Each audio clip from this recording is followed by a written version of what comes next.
Hello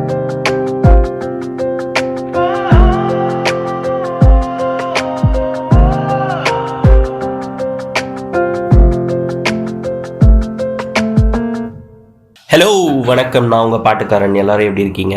எல்லோரும் நல்லா இருக்கீங்க நம்புகிறேன், சந்தோஷமாக இருக்கீங்க நம்புகிறேன். இந்த எபிசோட் வந்து கிட்டத்தட்ட கடந்த ஒரு வருஷமாக பண்ணணும்னு ட்ரை பண்ணிவிட்டு முடியாமல் தொடர்ந்து ஃபெயில்டு அட்டம்ப்டாக இருந்து இன்றைக்கி எல்லாரையும் பிடிச்சி கத்தி முனையில் கிட்னாப் பண்ணி உட்கார வச்சுருக்கேன். இவங்க எல்லாருமே என்னோடய டீம்மேட்ஸ். ஸோ எல்லோரும் இன்ட்ரடியூஸ் பண்ணுறேன் யார் யார் இருக்கான்னு. சிபி, கௌதம், மேல்டோ, மணி, தனிஷா, ஜெயஸ்ரீ, சாய்ராம், சிவா, பூபன். இதில் வந்து ஆல்டோ, சிபி, சாய்ராம், சிவா இவங்க எல்லாருமே ஆல்ரெடி இதுக்கு முன்னாடி வந்த எபிசோட்ஸில் ஃபீச்சர் ஆகிருக்காங்க. இன்கேஸ் அது தெரிலனா நான் வந்து இன்ஸ்டா ஸ்டோரியில் நான் உங்களுக்கு ஷேர் பண்ணுறேன். ஸோ எதுக்கு இந்த பாட்காஸ்ட் நான் ரெக்கார்ட் பண்ணணும்னு நினச்சேன்னா, யூஸ்வலாகவே தமிழ் சினிமா சம்மந்தப்பட்ட ஆஃபீஸர்ஸில் வந்து மியூசிக் கேட்குறது வந்து ரொம்ப ஒரு கேஷுவலான ஒரு விஷயம். ஈவன் தோ வேலை பயங்கர ஹெக்டிக்காக போயிட்டு இருந்தாலும் ஏதாவது மியூசிக் ப்ளே ஆகிட்டு இருக்கும். பட் அது எல்லாத்துக்குமே வந்து ஒருத்தர்கிட்ட தான் கண்ட்ரோல் இருந்திருக்கு. யாராவது ஒருத்தர் தான் வந்து பிளேலிஸ்ட் வச்சுருப்பாங்க, இல்லை யாராவது ஒருத்தர் தான் ப்ளே பண்ணுவாங்க. ஃபார் அ சேஞ்ச் எங்கள் ஆஃபீஸில் மட்டும்தான் எல்லாருக்கிட்டையுமே அந்த கண்ட்ரோல் இருக்கும். வேறு ஒருத்தங்களோட டிவைஸ் கனெக்ட் ஆகிருக்கும், அவங்களுக்கு பிடிச்ச சாங் ப்ளே பண்ணுவாங்க. ஸோ ஒரு எக்ஸாட்டிக்கான, எக்ஸென்ட்ரிக்கான, ஒரு டிஸ்டிங்விஷ்டான, ஒரு பயங்கரமான ஒரு பிளேலிஸ்ட்டாக இருக்கும். ஸோ எனக்கு வந்து இவங்க எல்லாரு கூடவும் உட்காந்து அவங்களுக்கு பிடிச்ச மியூசிக் பற்றி பேசணும் அப்படின்னு சொல்லிட்டு ஆசையாக இருந்துச்சு. ஸோ அதனால தான் இந்த ஷோ. ஸோ ஃபர்ஸ்ட் பூபன் பூபன்னு சொன்னோடனே ஹாய்ன்னு நீங்கள் சொல்லணும். பூபன் ஹாய். என்னோட லிசனர்ஸ் தான் ஹாய்.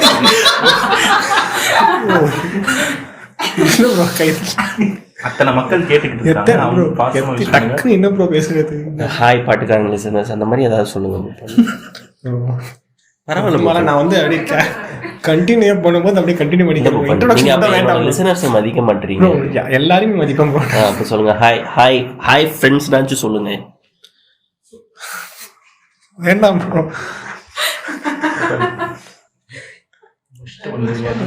Hi hi friends. அந்த கொஞ்சம் ஹாய் இனிமையா சொல்லுங்களேன்.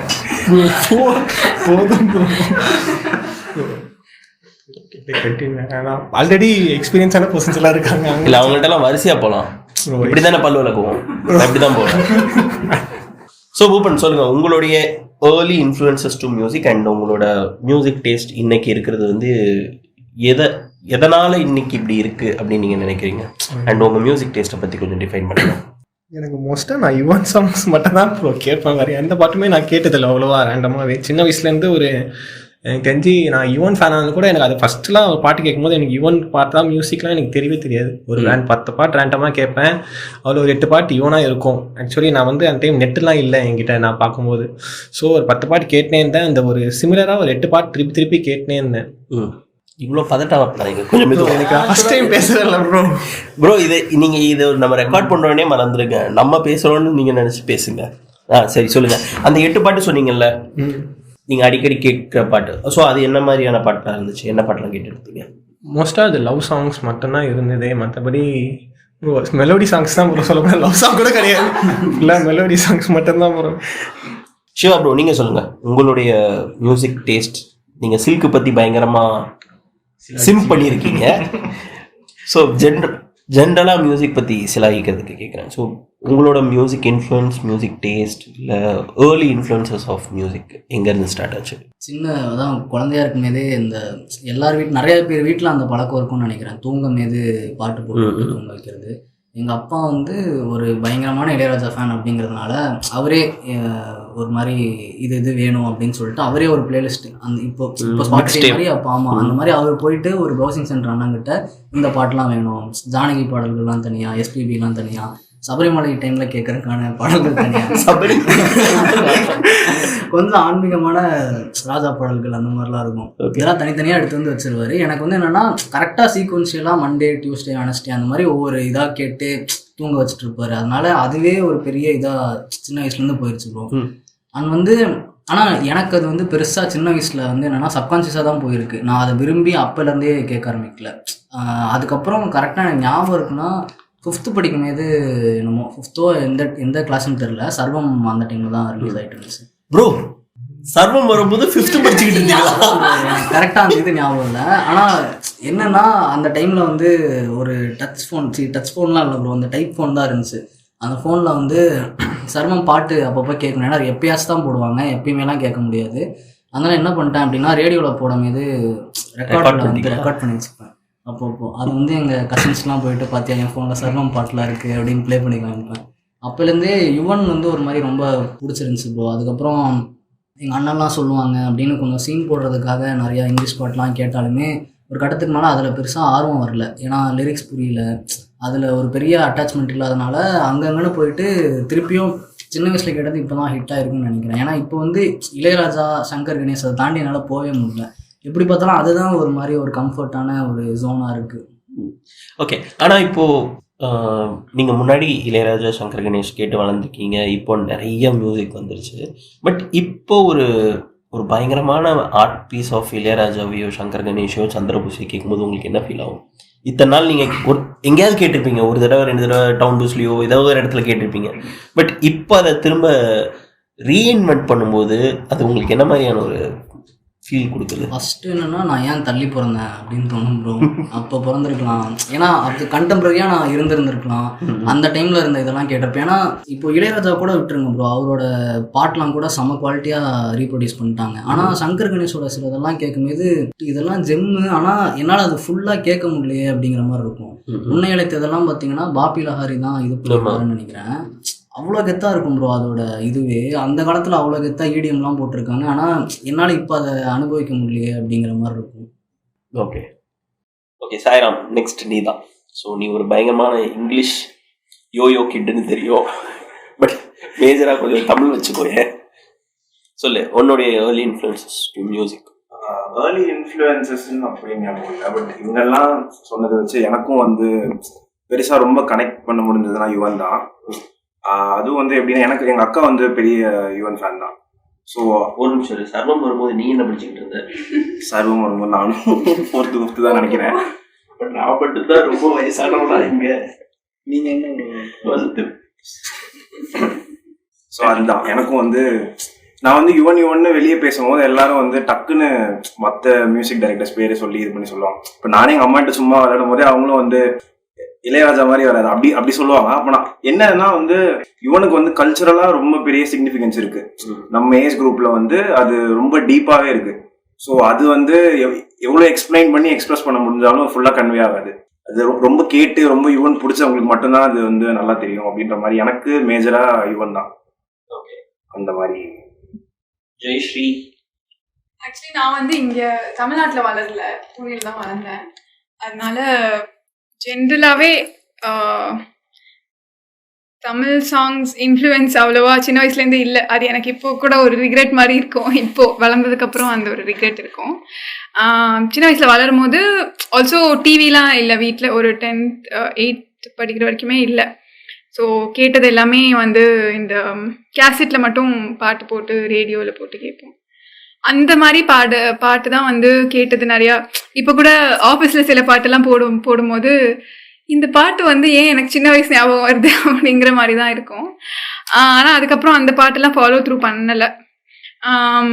மியூசிக் ஒரு பேஷனாக ஒரு ஹாபியாக கேட்கணும், அது ஒரு ஆர்ட் ஃபார்மாக கேட்கணும் அப்படின்னு ஆரம்பித்தது வந்து ப்ராபப்ளி 12th standard காலேஜ் அந்த டைமில் தான். என்னோட மியூசிக் இன்ஃப்ளூயன்ஸ் வந்து மோஸ்ட்லி ஃப்ரெண்ட்ஸ் கேட்குறாங்க, இது சஜஸ்ட் பண்ணாங்க, அது பார்க்க சொன்னாங்க, அந்த மாதிரி ஒரு இன்ஃப்ளூயன்ஸ் தான் இருக்கும். அண்ட் மேஜராக பிடிக்கும் அப்படின்னா ரொம்ப ரசித்து கேட்டது இனிஷியலி ஏஆர் ரஹ்மானோட சாங்ஸு. அவரோட டெப்த் இன் ஹிஸ் மியூசிக் வந்து ரொம்ப பிடிக்கும். அண்ட் அன்ஃபார்ச்சுனேட்லி இளையராஜா பாட்டுக்கு நான் எக்ஸ்போஸ் ஆனதே இல்லை, விரும்பி எக்ஸ்போஸ் ஆனதில்லை. ஆனால் ரீசெண்டாக காட்டுமல்லி ரொம்ப பிடிச்சி போய் ஒரு 4 நாள் கண்டினியூஸாக கேட்டு டேப் டெய்கிற அளவுக்கு கேட்ட மாதிரி அந்த மாதிரி கேட்டுட்டு இருந்தேன். அது அப்புறம் இன்னொரு பாட்டு இப்போ ரீசெண்டாக வந்தது, நெஞ்சில் ஒரு மின்னல் சொல்லிட்டு மாடர்ன் லவ்ல வந்தது. அது வந்து என் ஃப்ரெண்டு எனக்கு this song is for you அப்படின்னு சொல்லி டெடிகேட் பண்ணாங்க. அப்போதான் கேட்டு அதுவுமே ரொம்ப கனெக்ட் ஆயிடுச்சு. இண்டிபெண்டன்ட் ஆர்டிஸ்ட் இப்போதைக்கு நிறையா கேட்டுட்டு இருக்கேன். Sorry, I'm switching to English. My Tamil is bad. My early influences of music, I think it has to be my grandfather. So he used to get, cassettes when he goes to Kerala. He used to, put songs into cassettes and he used to bring it to Bangalore, and then he used to play it in the night. And that time it used to irritate me because I couldn't relate to any of these songs. It was all old Malayalam songs, and I was just like, bro, please stop it. I cannot sleep. But after that, now when I listen to a certain songs, there is some sort of memory related to that song, and I know that song, but I don't know how do I know this song. It's because he's been playing it continuously. I mean, he was playing it continuously. So that kind of, since I didn't like those songs then, but now it feels very nostalgic to listen to those songs, and now I understand the meaning. I understand why he liked those songs and everything of, all that. My liking towards songs, I think it began like when I started dancing. So I started, so I used to choreograph in school. So back then I used to listen to the song, understand the meaning, and then to put steps, I don't catch the beat and put steps. I kind of go into the meaning of the song and then I put steps for it. So that's how I got into this thing. So now I kind of like a mix of classical music with a rock twist. That's kind of my thing. I've been obsessing over Kannada music of late. There's this movie called Garuda Gamana Vrashabha Vahana. I've been obsessing over those songs. So for me, these obsessions come in phases. So this week I'm obsessing over something, next week I'm obsessing over something else. That's been the journey. எனக்கு வந்து சின்ன வயசுல வந்து எங்க அப்பா கார்பெண்டர்னால அவர் வந்து speakers எல்லாம் உட்டில் அடிச்சு வச்சிருப்பாரு.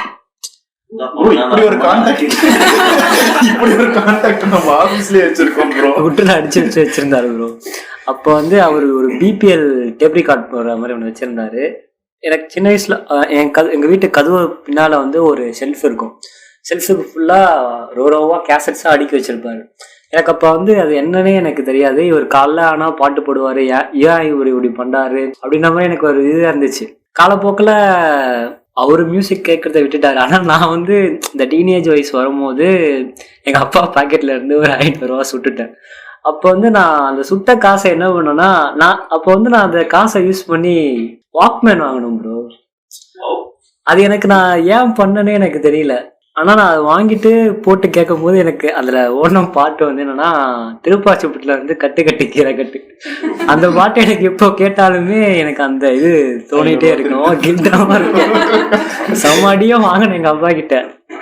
ஸோ அந்த மாதிரி ஏதோ ஒரு விபரீதமா தான் ஆரம்பிச்சுது.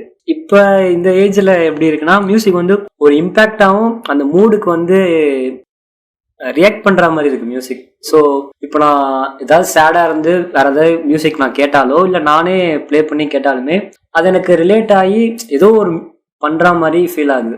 ஸோ ஏதோ ஒரு இம்பேக்ட் எனக்கு உருவாக்குது. இப்படிதான் மியூசிக் எனக்குள்ள இணக்கமாச்சு. ஸோ மணி சொன்ன மாதிரி தான், எப்படி அந்த அப்பா இன்ஃப்ளூயன்ஸ் இருந்ததோ எனக்கும் வீட்டில் அப்பா அம்மா அண்ட் நான் அதிகமாக தாத்தா பாட்டிக்கிட்ட வளர்த்தது. லைக் அம்மாவோட அப்பா அம்மா தான் வளர்த்தது. ஸோ இந்த 4 பேரோட இன்ஃப்ளூயன்ஸ் வந்து இப்போ வரைக்கும் கொஞ்சம் கான்சியஸாக நான் யோசிச்சேன்னா தெரியும், ஓகே இவங்க இந்த பாட்டெல்லாம் கேட்டாங்க அதனால தான் இந்த இன்ஃப்ளூயன்ஸ் எனக்கு வந்திருக்கு அப்படின்ட்டு. மணி சொன்ன மாதிரியே எங்கள் வீட்டில் வந்துட்டு ஒரு சோனி டேப் ரெக்கார்டர் இருக்கும். அப்போவே இது ரெக்கார்டர் தனியாக 2 ஸ்பீக்கர் தனியாக இருக்கும். அப்பா வந்துட்டு வீட்டோட 2 கார்னர், லைக் ஹாலோட 2 கார்னரில் வந்துட்டு ஸ்பீக்கர் அடிச்சிருப்பாரு. ரூம் ஃபுல்லாக ஒரு எக்கோவும் இருக்கும், ஒரு ரிவர்பு தெரியும், ஸ்டீரியோ எஃபெக்டும் இருக்கும். என்ன அளவு அதை பண்ணுதுன்னே தெரியாது, பட் சூப்பராக இருக்கும். அப்பா பயங்கரமான எம்ஜிஆர் ஃபேனு. எம்ஜிஆர் பாட்டுங்க ஆல்பம்லாம் எப்படி இருக்கும்னா, படம் வாரியாக கேசட் வாங்கி வச்சிருப்பாரு. அது இல்லாமல் மெலடிஸாக ஒன்று வாங்கியிருப்பாரு, ஃபோக் அப்படின்ட்டு ஒன்று வாங்கியிருப்பாரு. எல்லாமே ரிப்பீட்லேயே தான் இருக்கும். சும்மா அவரோட எனக்கு இந்த ஃபீல்டில் கேட்கணும் அப்படின்னா பண்ணணும் அப்படின்றதுக்காக பண்ணி வச்சிருப்பாரு. அதே மாதிரி இங்கிலீஷ் மியூசிக் நிறையா மைக்கேல் ஜாக்சன் இருக்கும், போனியம் இருக்கும், இந்த மாதிரிலாம். பட் நான் ஏன் இங்கிலீஷ் சாங் நிறையா கேட்குறேன் அப்படின்றது கொஞ்சம் தேடினா புரியும். ஓகே, சின்ன வயசில் எங்கள் அப்பா இப்படி என்னை இன்ஃப்ளூயன்ஸ் பண்ணி வச்சிருக்காரு, அவர் செய்த மூளை செலவை தான் வந்து நம்மளை இப்படி மாற்றிருக்கு அப்படின்னு இருக்கும். அண்ட் ஓல்டு சாங் வந்துட்டு அம்மாச்சி வந்துட்டு என்னைய தூங்க வைக்கும் போது பண்றதுக்கு வந்து நிறையா பாடுறது இருக்கும். ஸோ சம்வேர் அந்த என்னோட கரண்ட் ஜென்ரேஷனை விட்டு கொஞ்சம் பின்னாடி இருக்க மியூசிக் வந்துட்டு எனக்கு எப்பவுமே பிடிச்சிக்கிட்டே இருக்கும். அதை நான் என்ஜாய் பண்ணிகிட்டே தான் இருப்பேன். வித் அம்மா நைட் வந்துட்டு தேன் கிண்ணம், அமுதகானம் இந்த மாதிரிலாம் பார்க்குறேன் அப்படின்னா, அப்பா வீட்டில் இருக்காரு அப்படின்னாலுமே ஒன்று நியூஸ் சேனல் ஓடும், அப்படி இல்லைன்னா ஸ்போர்ட்ஸ் ஓடும். அப்பா இந்த மாதிரி கோட்டாலாம் முடிச்சிட்டாரு அப்படின்னா அம்மா வந்துட்டு கொஞ்சம் நேரம்டா, நான் ஒரு 3/4 மணி நேரத்தை தூங்க போயிடும், அது வரைக்கும் இதை பார்க்கலாம் அப்படின்னா உட்காந்து கேட்டுக்கிட்டு இருப்போம். அதுல வந்துட்டு ஒரு தோழர் வந்துட்டு பயங்கரமா எனன்சியேட் பண்ணி வேற பாட்டுங்கெல்லாம் பேசுவாரு. பயங்கரமா சேனல் ஞாபகம், பட் அவரு பயங்கரமா எனன்சியேட் பண்ணி பேசுவாரு. தென் ஃபுல்லா ஓல்ட் சாங்ஸா தான் இருக்கும். செம ஃபீல்ல இருக்கும் நைட் அவர் கொண்டு போறது. இது இல்லாம ஒரு 10th அப்புறம் நானா மியூசிக்கை தேட ஆரம்பிச்சது, அந்த ஒரு விஷயங்கள் இருக்கும். இது எல்லாமே ஏற்கனவே வீட்டுல இருந்த இன்ஃப்ளூயன்ஸ்க்கு அப்புறம் தான். அப்ப லைக் தமிழ்ல சினி ரிலீசஸா என்ன போயிட்டு இருக்கு அந்த மாதிரி கேட்கறது. தென் காலேஜ்லாம் படிக்கும் போது நிறைய இந்த இதெல்லாம் அதர் லாங்குவேஜ் இங்கிலீஷ் மட்டும்தான். இங்கிலீஷா நான் தேட ஆரம்பிச்சது. எனக்கு வந்துட்டு ஹெவி மெட்டல் மேல பயங்கரமான ஒரு லைக்கிங் ஆரம்பிச்சது. யாரும் அது பெருசா கேட்கவும் இல்லை. அது இன்னொரு காரணமா இருந்துச்சு. யாரும் கேட்கல. எல்லாரும் வந்துட்டு இதெல்லாம் யாராச்சும் கேட்பானா, நான் கேட்பேன் அப்படின்றதுக்காகவே கேட்க ஆரம்பிச்சு ஒரு சில பேண்ட்ஸ்லாம் அப்படி எனக்கு ஃபேவரட் ஆனது இருக்கு. ஸோ அதுதான் நிறைய எல்லாருக்கும் இருக்க மாதிரி அந்த ஒரு மிக்ஸான விஷயமா இருக்கும். பட் ஸ்டில் ஐ திங்க் அதான் வீட்டில் சின்ன வயசுல என்ன ஆச்சோ அதோட இன்ஃப்ளூயன்ஸ் தான் இன்னும் எக்கோவா நான் வாழ்ந்துட்டு இருக்கேன்னு நினைக்கிறேன். கௌதம், சிவாவும் ஆல்டோவும் பேச ஆரம்பிச்ச விஷயம்தான் பாட்டுன்ற ஒண்ணு.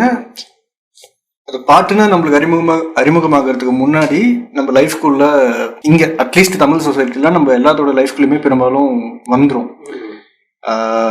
நம்ம எல்லாத்துக்குமே தாலாட்டு பாடி தூங்க வைக்கிறது பெரும்பாலும் அம்மா இல்லைன்னா பாட்டி யாராவது இருப்பாங்க. அப்படி எனக்கு பாட்டுன்னு ஒண்ணு புரிஞ்சுக்கிறதுக்கு முன்னாடி பாட்டு என் வாழ்க்கைக்குள்ள ரொம்ப முன்னாடியே வந்துருச்சு.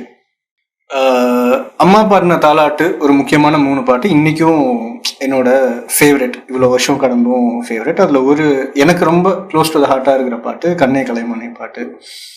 ஸோ அந்த பாட்டு எப்போ நம்ம கேட்டாலும் எனக்கு அந்த சின்ன வயசோட ஃபீல் அப்படின்றத தாண்டி அந்த ஒரு டைம் ட்ராவல் மாதிரி அந்த காலகட்டத்துக்கு போய் வாழ்ந்து வந்த ஃபீல் எனக்கு அந்த பாட்டு இப்போவும் நான் கேட்டேன் எனக்கு கொடுக்கும். ஸோ அந்த பாட்டுல இருந்து தான் என்னோட லைக் ட்ரைவ் டுவர்ட்ஸ் மியூசிக்ன்றது ஸ்டார்ட் ஆச்சு. அதுக்கப்புறம் வளர்ற காலகட்டங்களில் வந்துட்டு தேவாவோட பாடல்கள் கொஞ்சம் துள்ளலா அதிகமாக பசங்களை எக்ஸைட் பண்ணணும்னு நினைக்கிறேன் ஜென்ரலா. ஸோ ஆல்தோ எனக்கு வந்துட்டு கமல் பிடிக்கும் அப்படின்ட்டு இருந்தாலும் அது எல்லாமே லேட்டர் டேஸ் தான். பட் ஸ்டார்ட் வித் அது ஒரு ரஜினியோட ஃபேனாட்டிக்காக தான் லைஃப் ஸ்டார்ட் ஆச்சு. ஸோ அங்கே இந்த ரஜினிக்கான சாங்ஸ் பெரும்பாலும் தேவா அந்த டைம்ல ஸ்கோர் பண்ணிட்டு இருந்தாரு. அதுக்கப்புறமா இன்னொரு பக்கம் இது ரஜினியோட படங்கள் ஒரு மாதிரி தத்துவ பாட்டு அல்லது இன்ட்ரோ சாங் குளோரிஃபிகேஷன் இப்படி இருந்துச்சுன்னா பிரசாந்தோட படங்கள்ல அவர் வேற ஒரு மீட்டர்ல சாங் பண்ணிட்டு இருப்பாரு. சலோமியா அந்த மாதிரியான சாங்ஸ் போயிட்டு இருக்கும். ஸோ இது நான் கேட்டு வளர ஆரம்பிச்சேன். ஸோ என்ன ஃபர்ஸ்ட் என்னோட ஞாபகத்தில் இருக்கிற ஒரு மியூசிக் டைரக்டர்னா தேவா அப்படின்னு சொல்லுவேன். ஸோ அதுக்கப்புறம் ஸ்லோவா வித்யாசாகர் வந்தாரு. இதெல்லாம் இந்த டிவி காலகட்டத்திலிருந்து மெல்ல எஃப்எம் நோக்கி காலம் வந்துச்சு. எனக்கு ஸ்பீக்கர்ன்றது ரொம்ப பக்கத்துல அறிமுகப்படுத்தினது எஃப்எம் தான். எனக்கு ஏதாவது ஒரு சாங் இந்த மாதிரி கொஞ்சம் ஹை எனர்ஜியில போயிட்டு இருக்கிற சாங் ஓடும்போது ஸ்பீக்கர் பக்கத்துல வச்சுன்னா அது அதிர்றது எனக்கு ரொம்ப பிடிக்கும். எனக்கு ரொம்ப பிடிச்ச பாட்டு ஓடும்போது நான் பாட்டு கேட்கறதோட சேர்ந்து அந்த ஸ்பீக்கர்ல கை வச்சுட்டு இருப்பேன். அது ஏதோ யாரோ ஒருத்தங்க நம்மளுக்கு பிடிச்சவங்களை தொடுற மாதிரியான ஒரு ஃபீல் இருக்கும். அது நான் இப்பவும் அதுக்கான சான்ஸ் கிடைக்குதான்றது தேடுவேன். ஆனா ரொம்ப ரேர் இப்போ. பட் ஸ்டில் தேடுற பழக்கம் உண்டு. அதுல ஓகே அந்த மாதிரியான டைம் பீரியட்ல மெல்ல இன்ட்ரடக்ஷன் சாங் அல்லது ஒரு பெப்பியான சாங்ல இருந்து மெல்ல மெல்ல லவ் ட்ராக் நோக்கி சாய்ஸஸ் போக ஆரம்பிச்சது. அதுலேயும் இந்த காதல் பிரசாசை மாதிரி இல்லைன்னா கில்லியில் வேற குக்கர் சாங் மாதிரி இந்த மாதிரிலாம் கேட்க ஆரம்பித்தோம். லேட்டர் வந்துட்டு ரொம்ப ஸ்ட்ராங்காக எனக்கான மியூசிக் கம்போசர் அப்படின்னு என்ன ரிலேட் பண்ண வச்சது யுவன், காதல் கொண்டேன், செவன்ஜி ரெயின்போ காலனியோட சாங்ஸ். யாருக்கும் அதாவது லைஃபோட ரொம்ப ஹார்டான சுச்சுவேஷனில் யாரு கூடயாவது போய் இருக்கணும் அப்படின்னு தோணும் போது தனியான ரூமில் செவன்ஜியோட தீம் ட்ராக் போட்டு நான் இருந்த நேரங்கள் ரொம்ப அதிகம். அந்த மியூசிக் கொடுத்த ஒரு பாண்டிங் இருக்கு இல்லையா, அது வந்துட்டு அந்த மியூசிக்னா என்னன்றது ஃபர்ஸ்ட் டைம் நான் ஃபீல் பண்ண ஆரம்பித்தேன். செவன்ஜி ட்ராக் இன்னமும் என்னோட லைக் ஃபேவரட் தான். இப்போவும் என்னோட ஹார்டான சுச்சுவேஷனில் போய் இதை ரீவிசிட் பண்ணுற பழக்கம் உண்டு. அது ஒரு பர்சனல் அஃபேர் மாதிரி, பைக்கை தாண்டி ஒய்ஃபை தாண்டி ஒரு பர்சனல் அஃபேர் அந்த ட்ராக்னு சொல்லுவேன். ஸோ அதுலேருந்து ரொம்ப டீப் ரூட்டடான சாங்ஸ் கேட்க ஆரம்பித்து இப்போது ரீசெண்ட் இயர்ஸில் பெருசாக பாடல்கள் பிடிக்கிறது இல்லை, கொஞ்சம் அவுடேட் ஆகிட்டாமா, நம்மளுக்கு மியூசிக்கல் சென்ஸ்லாம் போயிடுச்சா அப்படின்னு கேள்வி இல்லை. அவ்வளோதான் இண்டஸ்ட்ரியா என்னன்றது புரியாமல் இருக்கும்போது மாடர்ன் லவ்வோட ஆல்பம் இளையராஜா பண்ண விஷயம் வந்துட்டு பயங்கரமாக என்னை ஃபேசினேட் பண்ணுச்சு மியூசிக்கலாக. ஸோ தாத்தா என்னையா பண்ணி வச்சிருக்க நீ அப்படின்ற மாதிரி ரொம்ப எக்ஸைட் பண்ணுச்சு. ஸோ இப்போ மாடர்ன் லவ் சாங் கேட்கும் போது அது வெவ்வேறு காலகட்டங்கள் இசை வந்துட்டு ஒவ்வொன்றா எவால்வ் பண்ணியிருக்கோம். நம்ம எல்லாத்துக்கும் பர்சனல் லைஃப்பில் ஏதாவது ஒரு டேக்அவே கொடுத்துருக்கோம். அந்த காலகட்டத்தோட ஒரு ஹார்டான விஷயத்தை கடந்து வர ஹெல்ப் பண்ணியிருக்கோம். அந்த மாதிரி மாடர்ன் லவ்வும் இளையராஜாவும் யுவனுக்கு அப்புறம் என்னை ரொம்ப அதிகமாக ஹெல்ப் பண்ண ஒரு மியூசிக் டைரக்டர் ஆல்பம். ஆக்சுவலாக கௌதம் சொன்னது எனக்கு ரொம்ப பிடிச்ச விஷயம் வந்து அவர் ஸ்பீக்கர் வந்து வைப்ரேட் ஆகும்போது தொட்டுட்டு இருப்பாருன்னு சொல்லிட்டு எனக்குமே அது ரொம்ப ஃபாண்டான ஒரு மெமரியாக இருந்திருக்கு. ஏன்னா ரீசெண்டாக அதை சின்ன வயசில் நான் பெருசாக அப்ரிஷியேட் பண்ணல, அதை பண்ணணும்னு நான் பண்ணலை. ஸோ அது வந்து இப்போ ரீசெண்டாக ஒரு ஃப்ரெண்டு ஒரு மியூசிக் கம்யூனிட்டியில் வந்து அவன் கமெண்ட் பண்ணியிருந்தான், why headphones are overrated அப்படின்னு சொல்லிட்டு போட்டிருந்தான். அவன் என்ன சொன்னான்னா, அதை படிக்கும்போது கடுப்பாக இருந்துச்சு. ஏன்னா மியூசிக் வந்து வேர்ல்டில் ஆரம்பிக்கும் போது வந்து ரொம்ப ஒரு கம்யூனிட்டியை கேதர் பண்ணுற விஷயமா, எல்லாருக்குமே ஷேர் பண்ணுற விஷயமா மியூசிக் இருந்துச்சு. ஸோ அதை ரெஸ்ட்ரிக்ட் பண்ணி இன்னைக்கு வந்து ஒரு மியூசிக் வந்து ஒரு ஹெட்ஃபோன்ஸ்குள்ளே கொண்டு வந்துட்டாங்க. ஸோ சோஷியலைசிங்கே அங்கே அடிபட்டு போச்சு. அவன் சொல்கிற மிகப்பெரிய ரீசன் என்னன்னா, மியூசிக் வந்து எமோஷ்னலாக தாண்டி ஃபிசிக்கலாக அவங்கள மூவ் பண்ணணுன்றான். ஒரு ஸ்பீக்கரில் நீங்கள் செம்ம சவுண்டில் பாட்டு கேட்குறீங்க அப்படின்னா நீங்கள் நல்லா கூர்ந்து கவனிக்கிறீங்க. அந்த ஸ்பீக்கர்லேருந்து ஒரு 5 அடி தூரத்தில் இருக்கிறீங்கன்னா உங்கள் தலைமுடியில் ஒரு அதிர்வு அது கொடுக்கும், உங்கள் கை முடியில் இருக்கிற ஒரு அதிர்வை கொடுக்கும். அது எல்லாத்தையுமே நீங்கள் ஃபீல் பண்ணும்போது தான் மியூசிக் ஃபுல்ஃபில் ஆகுது. நீங்கள் ஹெட்ஃபோன்ஸில் பண்ணும்போது அது நீங்கள் ரொம்ப ரெஸ்ட்ரிக்ட் பண்ணிடுறீங்க. ப்ளஸ் ஹெட்ஃபோன்ஸில் வந்து இந்த மியூசிக் மட்டுமே கேட்குறது வந்து நிறைய பேப்பர்ஸ் இருக்குது. அதில் எல்லாரும் என்ன சொல்கிறாங்கன்னா, அது ரொம்ப டேஞ்சரான ஒரு விஷயம்ன்றாங்க. உங்களுக்கு அட்மாஸ்பியரிக் நாய்ஸஸ் கூட இருக்கணும், அப்போ தான் வந்து அது என்ஹான்ஸ்டு எக்ஸ்பீரியன்ஸ் கொடுக்கும் அப்படின்னு சொல்லி. ஸோ அதை சொல்லியிருந்தான். எனக்கு வந்து அதை படித்த உடனே இப்போ நீங்கள் சொல்கிறதும் கனெக்ட் ஆச்சு. நான் சின்ன வயசில் அதை பண்ணியிருக்கேன். டேப் ரெக்கார்டர் பக்கத்துலேயே இப்படி நின்றுட்டு இருப்பேன், இப்படி கையை கட்டி. உங்கள் வீட்டில் ஒரு டேபிள் இருந்துச்சு, அந்த டேபிள் ஓரத்தில் ஒரு சின்ன ஃபிலிப்ஸ் டேப் ரெக்கார்டர், ஒரே ஒரு கேசட் போடலாம், ஒரு ஸ்பீக்கர் இருக்கும். நான் இப்படியே பார்த்துட்டு இருப்பேன். வீட்டில் யாரும் இல்லைனா சவுண்டை ஃபுல்லாக வச்சுட்டு பார்த்துட்டு அது பயங்கரமாக வைப்ரேட் ஆகும். ஒரு நாள் வந்து ஒரு சேஃப்டி பின், அம்மாவோட சேஃப்டி பின் இருந்துச்சு, அப்படி தூக்கி அந்த ஓட்ட வழியில் அந்த ஸ்பீக்கர் மேலே வச்சு என்ன ஆகுது பார்ப்போம் அப்படின்னு சொல்லிட்டு பண்ணிட்டு இருந்தேன். செம்ம சவுண்டில் வைப்ரேட் ஆகி டொக்குன்னு உள்ள போயிருச்சு. பட் ஸ்பீக்கர் ஒன்றும் பண்ணல. ஸோ நீங்கள் சொன்னோன்னே எனக்கு அது ஞாபகம் வந்துச்சு. சொல்லலாம். சிபி நீங்கள் சொல்லுங்கள். எனக்கு வந்துட்டு மியூசிக் அறிமுகமானது வந்துட்டு ப்ராப்பராக ஞாபகம் இல்லை. பட் ஆனால் வந்துட்டு என் வீட்டில் 6th படிக்கும் போது தான் டிவி வாங்கினாங்க. அதுக்கு முன்னாடி வரைக்கும் நான் பிறந்து கரெக்டாக எல்கேஜி படிக்கும்போது வண்டலூர் வந்துட்டேன். அப்போதுலேருந்து இப்போ வரைக்கும் அங்கே தான் இருக்கேன். ஸோ அங்கே அதாவது அதே ஊரில் வேற வீடு மாறிட்டோம். ஸோ அப்போ சின்ன வயசில் வந்துட்டு அப்பா வந்துட்டு ஃபஸ்ட்டு ஊர்லேருந்து தப்பிச்சில் ஓடி வந்தாங்க, இது இல்லைல்ல. ஸோ அப்படி வரும்போது இங்கே வந்து வீடு கொடுத்தனவாகி முதல்ல வாங்கினது வந்து டேப் ரெக்கார்டர் தான். ஸோ அப்போ வந்துட்டு எங்கள் அப்பாவுக்கு வந்துட்டு இந்த லிரிக்ஸ் மாற்றி எழுதி அவரே உட்காந்து பாடிட்டு இருப்பாரு. ஃபர்ஸ்ட் எனக்கு ஞாபகம் இருந்து நான் கேட்டது வந்துட்டு இந்த எண்ணெய் தாலாட்ட ஒரு வாழோ சாங் இருக்குல்ல, அதை வந்துட்டு எங்கள் அப்பா வந்துட்டு அவரே ஒரு ஓல்டு லிரிக்ஸ் எழுதி எங்கள் அம்மாவுக்கு உட்காந்து பாடிக்கிட்டு இருந்தாரு வீட்டில்.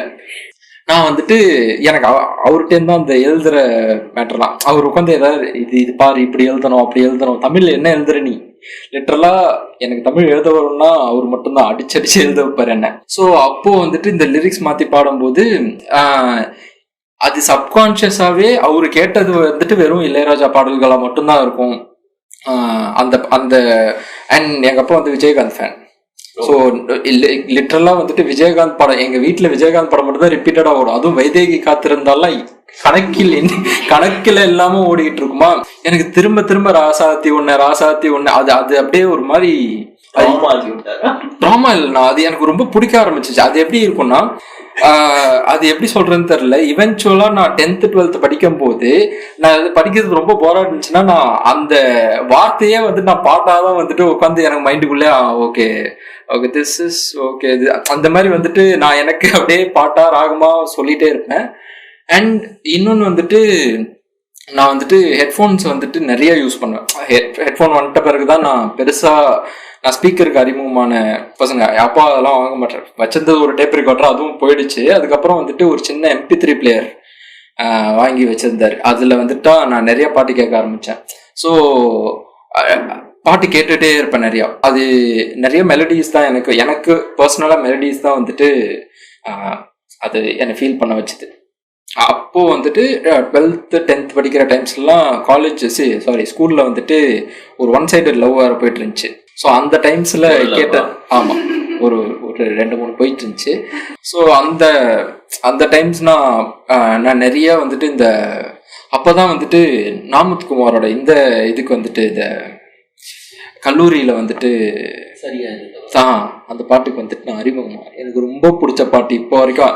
அதுக்கு நிறைய இருக்கு. அது எனக்கு வந்துட்டு அது நான் எவ்வளவு வாட்டி கேட்டிருப்பேன்னு எனக்கே தெரியல. அந்த அளவுக்கு நான் திரும்ப அதுவும் அந்த மெயினா லிரிக்ஸ் அப்படியே நோட் பண்ணி கரெக்டா இருக்குல்ல செம்மையா இருக்குல்ல அப்படின்ற மாதிரி கேட்டுட்டு இருப்பேன்.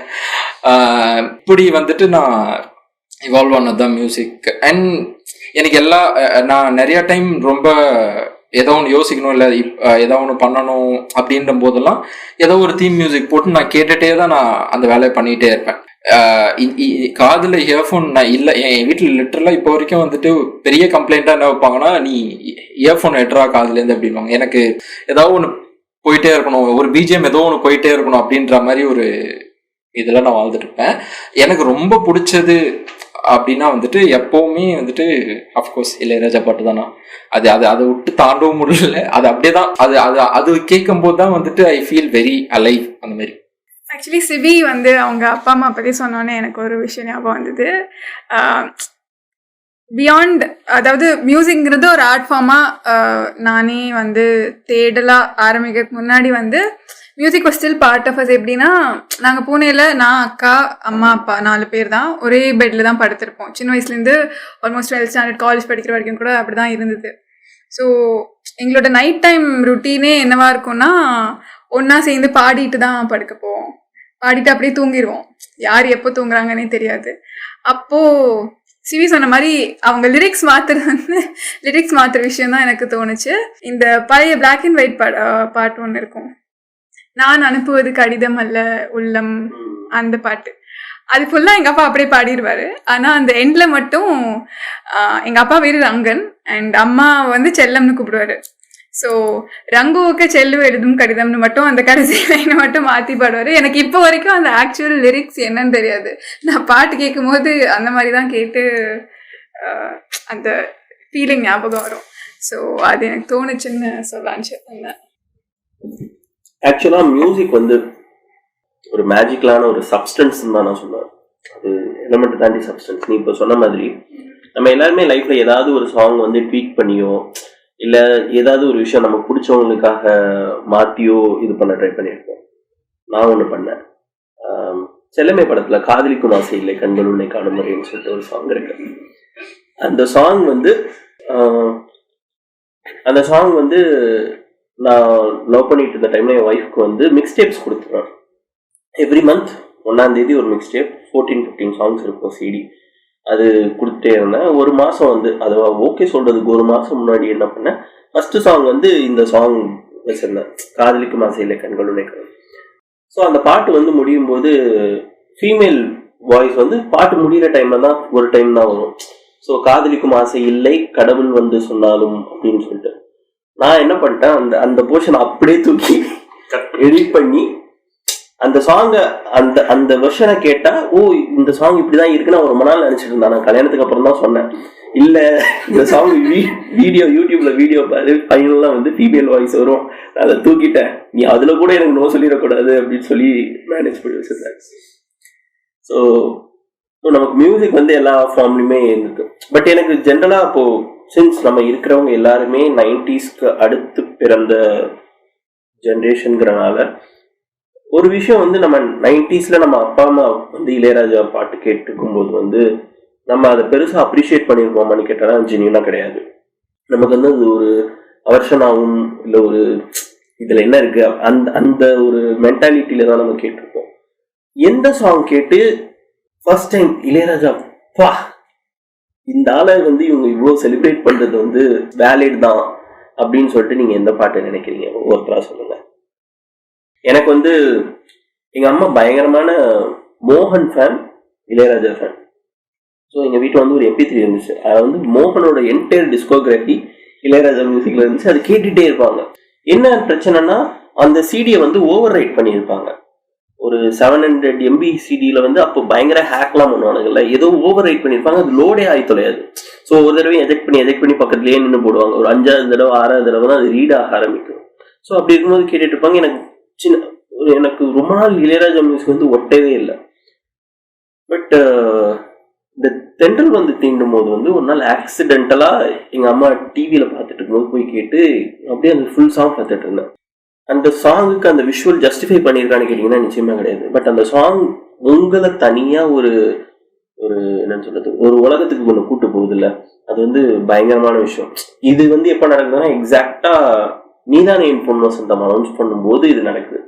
அதுல வந்து இளையராஜா மியூசிக் பண்றாருன்னு சொல்லும்போது, அதுக்கப்புறம் கௌதம் வந்து இளையராஜாவை அந்த படத்தோட ஆடியோ லான்ச்லயா இருக்கட்டும், இன்டர்வியூஸ்லயா இருக்கட்டும், அவரை செலிப்ரேட் பண்ண விதம் வந்து எனக்கு ஜென்யூனா ஓ இந்த மனுஷன் எவ்வளவு பண்ணியிருக்கானா, அப்ப நம்ம அப்பா அம்மா கேட்டுறதுலாம் ஒர்த்துதான் போல அப்படின்னு சொல்லிட்டு நான் ரீவிசிட் பண்ணும்போது தான் வந்து திஸ் மேன் டிசர்வ்ஸ் எவ்ரிதிங் அப்படின்னு தோணுச்சு. உங்களுக்கு பூப்பன்? எனக்கு வந்து இந்த பித்தாமகனில் வந்து இளங்காத்து வீசியதே பாட்டு தான் போகும். அது இல்லாமல் அந்த பாட்டு 2 வருஷன் இருக்கும். எனக்கு 2 வருஷம் கூட அந்த ஸ்ரீராம் பாட்டை சிங்கிளாக ஒரு போர்ஷன் பண்ணியிருப்பார். அது மட்டும் தான் எனக்கு ரொம்ப பிடிக்கும்.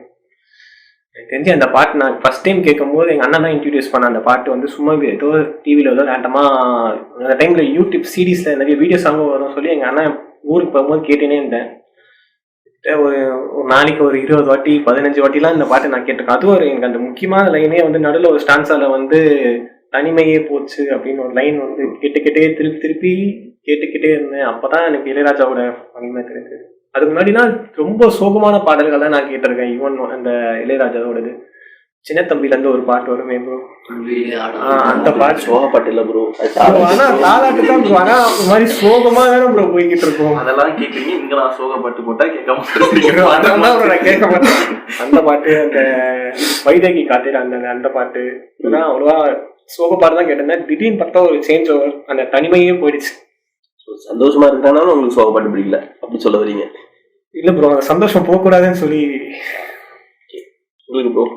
ப்ரோ ஒரு என்னன்னா எல்லாருமே இது வந்து ஒரு இதுதான் ப்ரோ. என்னன்னா இளையராஜானாலே எல்லாருமே என்ன ஒரு மாதிரி சோகமான பாடல்கள். இப்போ ஒரு ரேண்டமா ஒரு 5 பேர் 10 பேர் செலக்ட் பண்ணிட்டு பிடிச்ச இளையராஜா பாட்டு என்ன அப்படின்னு கேட்டிங்கன்னா எல்லாருமே வந்து ஒரு மாதிரி ஃபீலிங்கான சோகமான மெலடியான பாட்டு தான் சொல்லுவாங்க. ஏன்னா அது அவங்களுக்கு பயங்கரமா ரிலேட் ஆனா அதை தாண்டி அவங்க மற்ற இளையராஜா பாடல்கள்லாம் கேட்கலையோன்னு தோணும். ஏன்னா இப்போ ஒரு ஏதோ ஒரு பாருக்கு போறோம், அந்த பார்ல போனீங்கன்னா வந்து நிறைய இங்கிலீஷ் பாட்டு போடுவாங்க. அவர் தமிழ்லயே போறதா இருந்தாலும் எங்கேயுமே போதும் அந்த மாதிரி இளையராஜா பாட்டு ரீமிக்ஸ் பண்ணி தான் போடுவாங்க. ஆனா ஆக்சுவலாவே நிறைய இளையராஜா பாடல்கள் வந்து ரீமிக்ஸே பண்ணாத ஒரிஜினல் இளையராஜா சாங்ஸ் கேட்டாலே பயங்கரமா டான்ஸ் ஆடலாம் அப்படிங்கிற மாதிரி இருக்கும். ஆனா அந்த மாதிரி அது வந்து நிறைய பேருக்கு தெரியலையேன்னு தோணும். ஏன்னா எங்க ஊர்ல வந்து ரம்பா பார்னு ஒரு பார், அது ஒரு சூப்பரான பார் ப்ரோ. அந்த பார்ல வந்து என்ன ஸ்பெஷல்னா இந்த மாதிரி பாட்டுலாம் போடுவாங்க. அதுவும் சம்டைம்ஸ்லாம் வந்து பச்சை மலை பூவெல்லாம் போட்டு அப்படி ஒரு பார் ப்ரோ, சூப்பரா இருக்கும் ப்ரோ. ரேண்டமாக நீங்கள் தம் அடிச்சாலும் கூட கண்டிப்பாக 5 நிமிஷத்துக்கு ஒரு டைம் யாரோ ஒருத்தர் வந்து கதவு திறந்து வெளியே வந்துடுவாங்க. அப்போல்லாம் நீங்கள் கேட்டிங்கனாலே சம்டைம்ஸ்லாம் ரொம்ப சோகமான பாட்டெலாம் போடுவாங்க, ஆனால் உள்ள பயங்கரமாக கத்தி பாடிட்டு இருப்பாங்க. அப்படி வருவாரு. ஆனா அதுக்கு அப்படியே கான்ட்ரடிக்டிங்கா என்னன்னா, நிறைய பேர் அந்த இந்த ஒரு இந்த இந்த ஒரு ஜோன் ஆஃப் இளையராஜாவை கொண்டாடுவாங்க. பட் ஸ்டில் கேட்டா உடனடியா வராது. நான் ஏன் அப்படி சொல்றேன்னா, எனக்கு வந்து சின்ன வயசுல ஒரு மாதிரி லூஸ்தனமா ஆடிட்டு இருப்போம் ப்ரோ. அந்த டைம்ல வந்து வீட்டில் எங்கள் அப்பா ஒரு பாக்யராஜ் ஃபேனு அப்படிங்கிறதுனால, ஃபேனு இல்லை ஒரு பக்தன், அவர் தான் அடுத்த பாக்யராஜ் பிறப்பு மறுபிறவி அந்த மாதிரி பண்ணிட்டுருப்பாரு. ஸோ அப்படி இருக்கிறதுனால அவர் இந்த தாவணி கனவுகள் படம் பார்க்கும்போது தான் கரெக்டாக அந்த மாதிரி ஒரு சீன் வந்ததே இல்லை ப்ரோ. கரெக்டாக பாக்யராஜா வந்து நீ வந்து நடி, நீ தான் ஹீரோ என் படத்துக்குன்னு சொன்னோடனே டக்குன்னு அந்த அப்படின்னு ஒரு நாயகன் ஸ்டார்ட் ஆகும். இப்போ வரைக்குமே ஒரு ஹீரோக்கான ஒரு பாட்டு அப்படின்னா ஒரு நாயகன் தான் ப்ரோ. ஏன்னா அந்த பாட்டில் வந்து அவர் ஸ்டார்டிங்கில் ட்ரம்ஸில் வெறும் அந்த சிம்பால் நோட்ஸ் மட்டும் ஒரு மாதிரி அப்படின்னு போயிட்டு இருக்கும். அதுவே வந்து எப்போ ஒருத்தன் உட்கார முடியும் பாட்டெலாம் கேட்டா அப்படிங்கிற மாதிரி இருக்கும். அந்த பாட்டு கேட்டு நான் ரொம்ப ஆடிட்டே இருந்தேன் ப்ரோ. ஒரு மாதிரி சின்ன வயசில் ஆடிட்டே இருந்துட்டு ஏதோ ஒரு டைம் வந்து இதெல்லாம் பண்ண சொன்னாங்க, அந்த மாறுவேட போட்டியெல்லாம் பண்ணுவாங்கள்ல, அந்த டைம்லலாம் வந்து நான் இந்த மாதிரி அந்த மாதிரி போட்டுக்கிறேன், இந்த இதுக்கெல்லாம் நான் போய் டான்ஸ் ஆடுறேன் அப்படிலாம் சொன்னேன். என்கரேஜ் பண்ணேன் எங்கள் வீட்டில். ஸ்டில் அது ஒரு மாதிரி சூப்பரான ஒரு பாட்டாக இருந்துச்சு. இப்போ கூட கேட்டாலுமே ஆக்சுவலி அந்த பாட்டு எப்படின்னா, பாக்யராஜ் வந்து ஒரு தெளிவாயிட்டாரு, நான் தான் வந்து எம்ஜிஆரோட கலைவாரிசு அப்படின்னு போட்டுக்கணும் அப்படிங்கிறதுக்காக வாண்டடாக லிரிக்ஸ்லாம் வந்து ஆல்டர் பண்ணி நம்மளுக்குலாம் நல்லது சொல்கிற மாதிரி சொல்லிட்டு இருப்பாரு. அது அவ்வளோ நல்லாலாம் இருக்காது. ஆனாலுமே ஒரு ஹீரோவான ஒரு பாட்டு, ஒரு மியூசிக்லாம் கேட்கும்போது அது ஒரு சூப்பரான பாட்டாக இருந்துச்சு. இல்ல இதுல சிவா சொன்னதுல ஏன் அந்த சோக பாட்டு இது சொல்றாங்க அப்படின்னா, நான் சோக பாட்டு அதிகமா கேட்கறதுக்கான ஒரு விஷயமும் அதுதான். ஒரு சம் பாயிண்ட்ல வந்து யாரோ இந்த ஃபீலிங்கை ஃபீல் பண்ணியிருக்காங்க, அதனாலதான் இந்த பாட்டு எழுதியிருக்காங்க, இந்த மியூசிக் போட்டிருக்காங்க அப்படின்ற ஒரு விஷயம் அதுல வந்துடும். ஸோ வர்ச்சுவலா யாருன்னே தெரியாம லைக் மேபி அந்த ஆர்டிஸ்ட நம்மளுக்கு தெரிஞ்சிருக்கும், ஆர் அத்தனை லட்சம் பேர் அந்த பாட்டை கேட்டிருக்காங்க அப்படின்ட்டு இருக்கும்போது இத்தனை பேரும் இதே ஃபீலிங்கை ஃபீல் பண்ணியிருக்காங்க. அவன் யாருன்னு எனக்கு தெரியாது, பட் எமோஷனலா அவன் ஃபீல் பண்றதான் நானும் ஃபீல் பண்றேன் அப்படின்ற ஒரு விஷயம் இருக்கும். மேபி அதனால ஒரு ஹாப்பி சாங்கை விட சேட் சாங்குக்கு பெட்டரான வேல்யூ இருக்கு அப்படின்றது. ஹாப்பி சாங் கேட்கக்கூடாது அப்படின்ட்டுலாம் இல்லை, இது ரொம்ப முக்கியமான காரணம். நான் ஏன் நிறைய சோகமான பாட்டு கேட்கிறேன் அப்படின்றதுக்கும். அண்ட் ராஜா தாத்தாவை பத்தி பேசணும் அப்படின்னா, நான் முதல்ல கேட்ட பாட்டு என்ன அப்படின்ட்டு எனக்கு தெரியாது, பட் இது ஏற்கனவே ஒரு எபிசோட்லயே சொல்லியிருக்கேன். சின்ன வயசுல லைக் இன்னும் ஒரு 6-7 months அந்த மாதிரி குழந்தையா இருக்கும் போது டிவியில இது போட்டிருப்பாங்க, இந்த பாட்டு என்னை தாலாட்ட வருவாளோ பாட்டு வரும்போது நான் என்னையே அறியாம அப்படியே கை காலெல்லாம் ஆட்டுவேனா. ஸோ இப்போ வரைக்கும் எங்க அந்த பாட்டு பிளே ஆகுது, டிவியில இருக்கட்டும் இல்லை ஒரு சின்ன பிட்டு மட்டும் ஆட்ல இதுலயே வருது, என்னவா இருந்தாலும் எங்க அம்மா வந்துட்டு என்னை தட்டி பாட்டுடா அப்படின்வாங்க. ஸோ அவ்வளோ அது வந்து பயங்கரமா எனக்கு இன்கிரைனான ஒரு விஷயம். ஏனே அந்த பாட்டை மட்டும் நான் அத்தனை டிவி கிட்ட போய் நின்று பார்த்துக்கிட்டு இருப்பேன்னா, இப்போ வரைக்கும் அந்த பாட்டு மேலே எனக்கு ஃபேசினேஷன் இருந்துகிட்டே தான் இருக்கு. அண்ட் ஒரு 3-4 years ஆகுதான் நான் கண்டுபிடிச்சேன், படத்துல இருக்கிறது வந்துட்டு ஹரிஹரன் வெர்ஷனு, இளையராஜாவே பாடின வெர்ஷன் வந்து இருக்கு அப்படின்ட்டு. அது எனக்கு இன்னும் ரொம்ப ட்ரிப்பா இருந்தது அந்த பாட்டை கேட்கும் போது. ஒரு மாதிரி இளையராஜா வந்துட்டு அவருக்கான அந்த ஒரு ரொம்ப என்ன சொல்றது, இந்த ஸ்கேல் எல்லாத்தையும் ஃபாலோ பண்ற அப்படின்றதும் இருக்கும். அதுலயும் ஒரு மாதிரி அவர் கொஞ்சி பாடியிருப்பாரு அந்த பாட்டை. சம்வேர் அது ரொம்ப பியூட்டிஃபுல்லா இருக்கும் கேட்கறதுக்கு. இதையெல்லாம் தாண்டி ராஜா ஒருத்தரா, ராஜாவுக்கு கோயில் கட்டலாம்டா அப்படின்ட்டு சொல்லணும் அப்படின்னா 3 பாட்டு நான் சொல்லுவேன். ஒண்ணு பொட்டு வைத்த வட்டனிலா, இன்னொன்னு ராசாத்தி ஒண்ணு, தேர்டு வந்துட்டு ஊரு விட்டு ஊரு வந்து.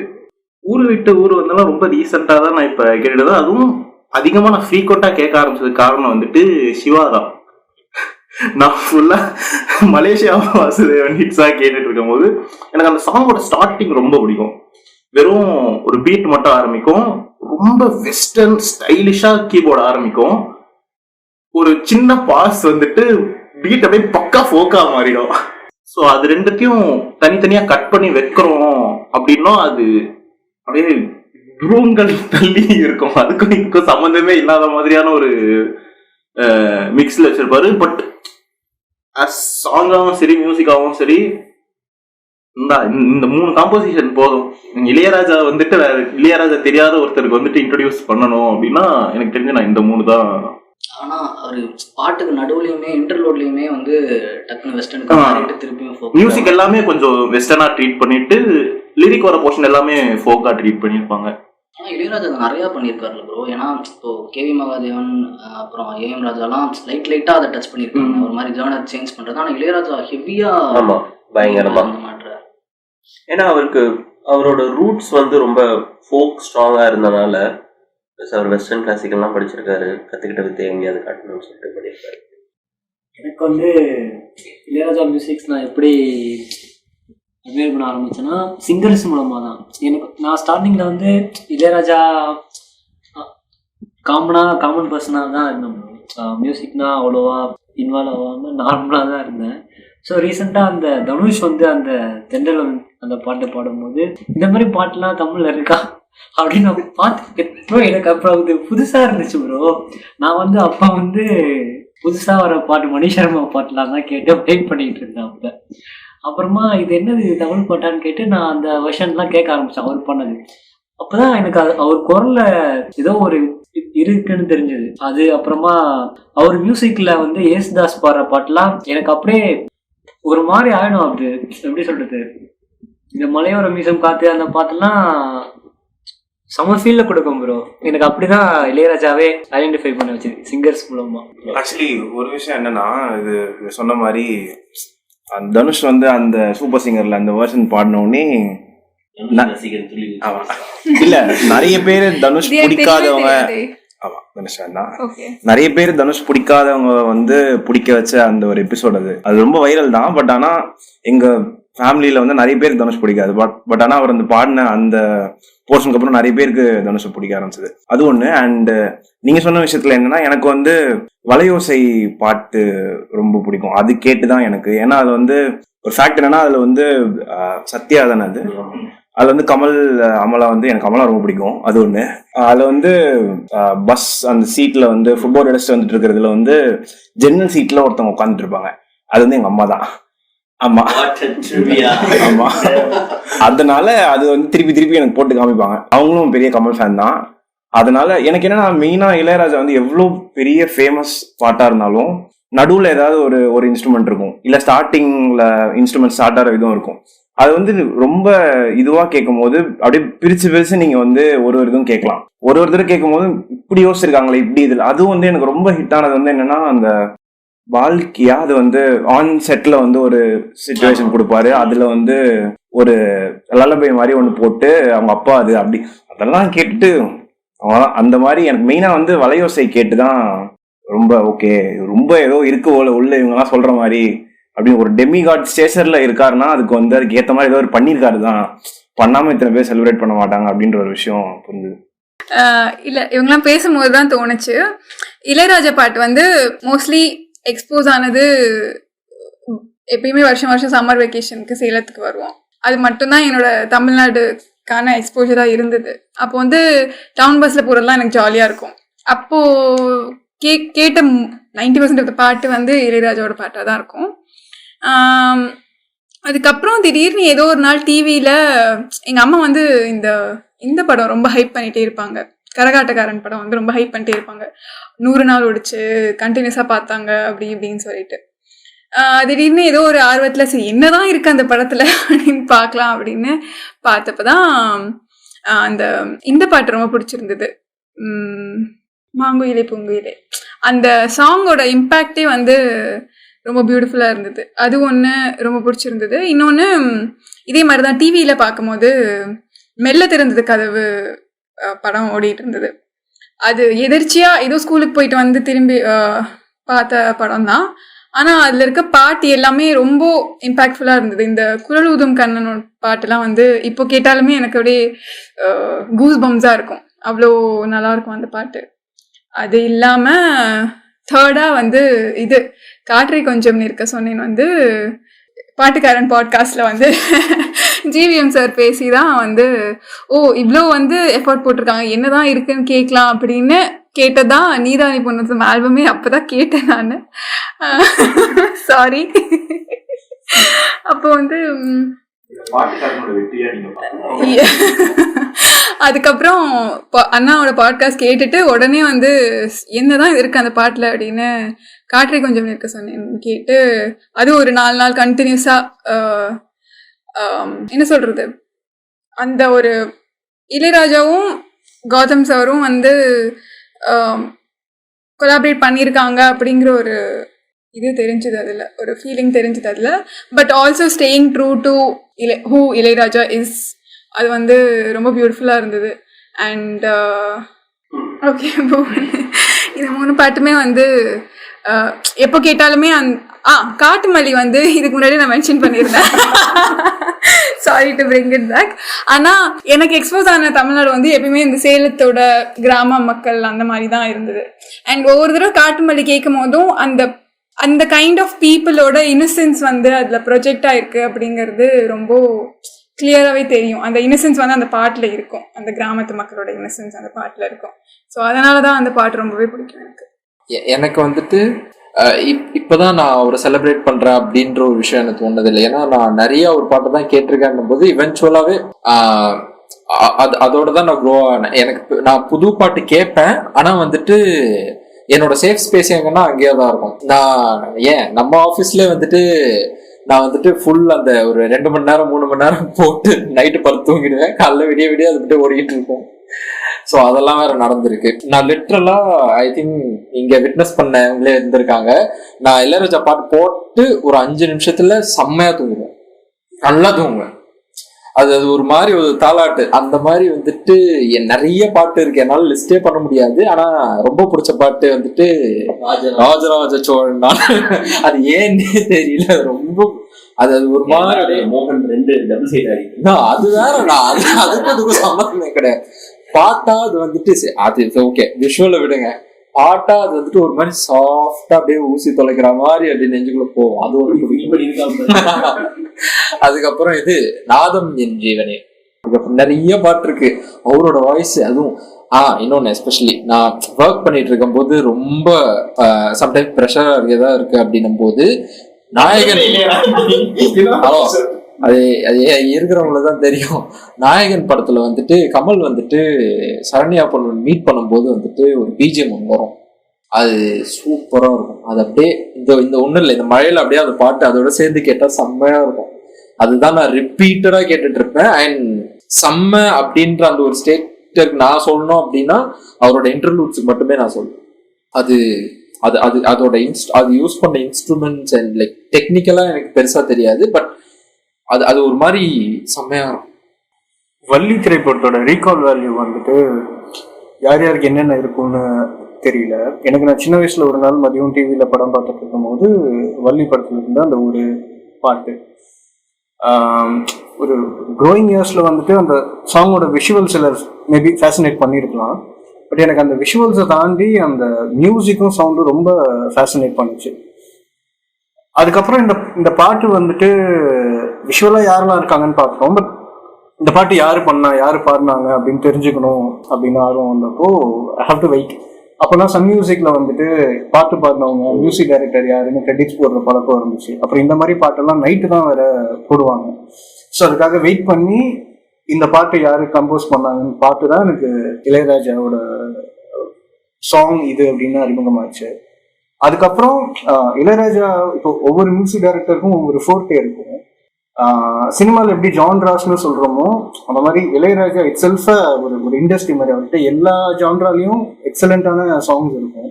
பட் அதுல என்னோட லைக்கிங் என்ன இளையராஜா கிட்டன்றது நான் அதுக்கப்புறத்துல இருந்து தேட ஆரம்பிச்சேன். என்ன மாதிரி பாட்டு இளையராஜாவோட சாங்ஸ் எனக்கு பிடிக்கும்னு தேட ஆரம்பிச்சேன். அந்த தேடல் வந்துட்டு எப்போ ஃபுல்ஃபில் ஆச்சுன்னா நீதானேன் பொண்ணு வசந்த ஆடியோ லான்ச்ல கௌதம் மேனன் ஒரு பிளேலிஸ்ட் இன்ட்ரடியூஸ் பண்ணாரு. உறவுகள் தொடர்கதை, கோடை கால காற்று, இந்த மாதிரியான சாங்ஸ் எல்லாம் இன்ட்ரடியூஸ் பண்ணி எனக்கு அந்த சாங்ஸ் எல்லாம் அதுக்கப்புறம் இளையராஜாவோட சாங்ஸ் அதிகமாக ஃபேசினேட் பண்ணி கேட்கக்கூடிய பிளேலிஸ்டாக மாறிச்சு.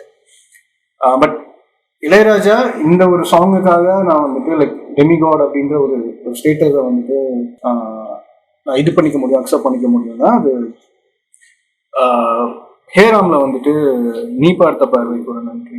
பெரும்பாலும் சாங்ஸ்னா அந்த சாங் வேர்பலா நம்மள அதிகமாக கம்யூனிகேட் பண்ணிக்கிட்டு இருக்கோம். பட் அந்த பாட்டுல ரொம்ப மினிமலான லிரிக்ஸை வச்சுட்டு மியூசிக்கல் ட்ரிவனா அந்த சாங் இருக்கும். நாட் ராங், லைக் ஒரு ஒரு 3 நிமிஷம் அந்த படம் மியூசிக்கலாக, அந்த பாட்டு மியூசிக்கலாக போகும்னு நினைக்கிறேன். ஸோ அந்த மியூசிக் ட்ரிப் எல்லா முறையும் கேட்டாலும் ரொம்ப கனெக்ட் ஆகுறது இல்லை. ஜென்ரலாக வேர்பலான சாங்ஸ் நம்மளுக்கு கனெக்ட் ஆகும் அதிகமாக. பட் அந்த சாங் எப்போ கேட்டாலும் அந்த மியூசிக்காக அதிகமாக நான் கனெக்ட் பண்ணுறதுனால நான் அந்த சாங் ரொம்ப ஸ்பெஷலான சாங்காக சொல்லுவேன். இளையராஜா இவ்வளோ கொண்டாடுறதுக்கான ஒரு காரணமாக நான் பார்க்குறது இந்த பாட்டு.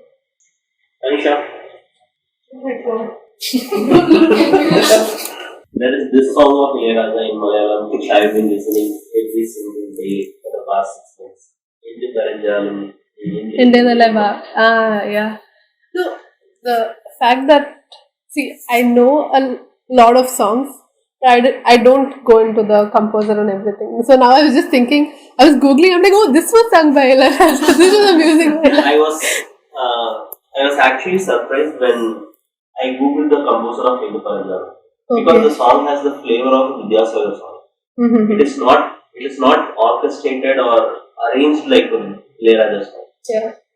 Once I googled who composed the song, I just found out it's Ilayaraja. I got yes. The song is so beautiful. Yeah, I think I should circle back to my granddad itself, because like I think last week also Aldo suggested this song to me. He just wanted me to get into Ilayaraja's music because I suggested a song. He's like, you have to listen to this song. And when he sent the song, I'm just like, hey, I know this song because my grandpa used to play it back in the tape recorder. And similarly, that and all this Tumbiva, Tumba Kodatil, all those songs, it just takes me to a place where I feel safe. And, you know, it gives you that kind of feeling. Maybe because I'm, you know, circling it back to home or something of that sort. And in Tamil, like recently, what like hit me was when you start understanding the meaning, you grow up, you mature, and then you like live through the song. That's when I watched Thalapathy and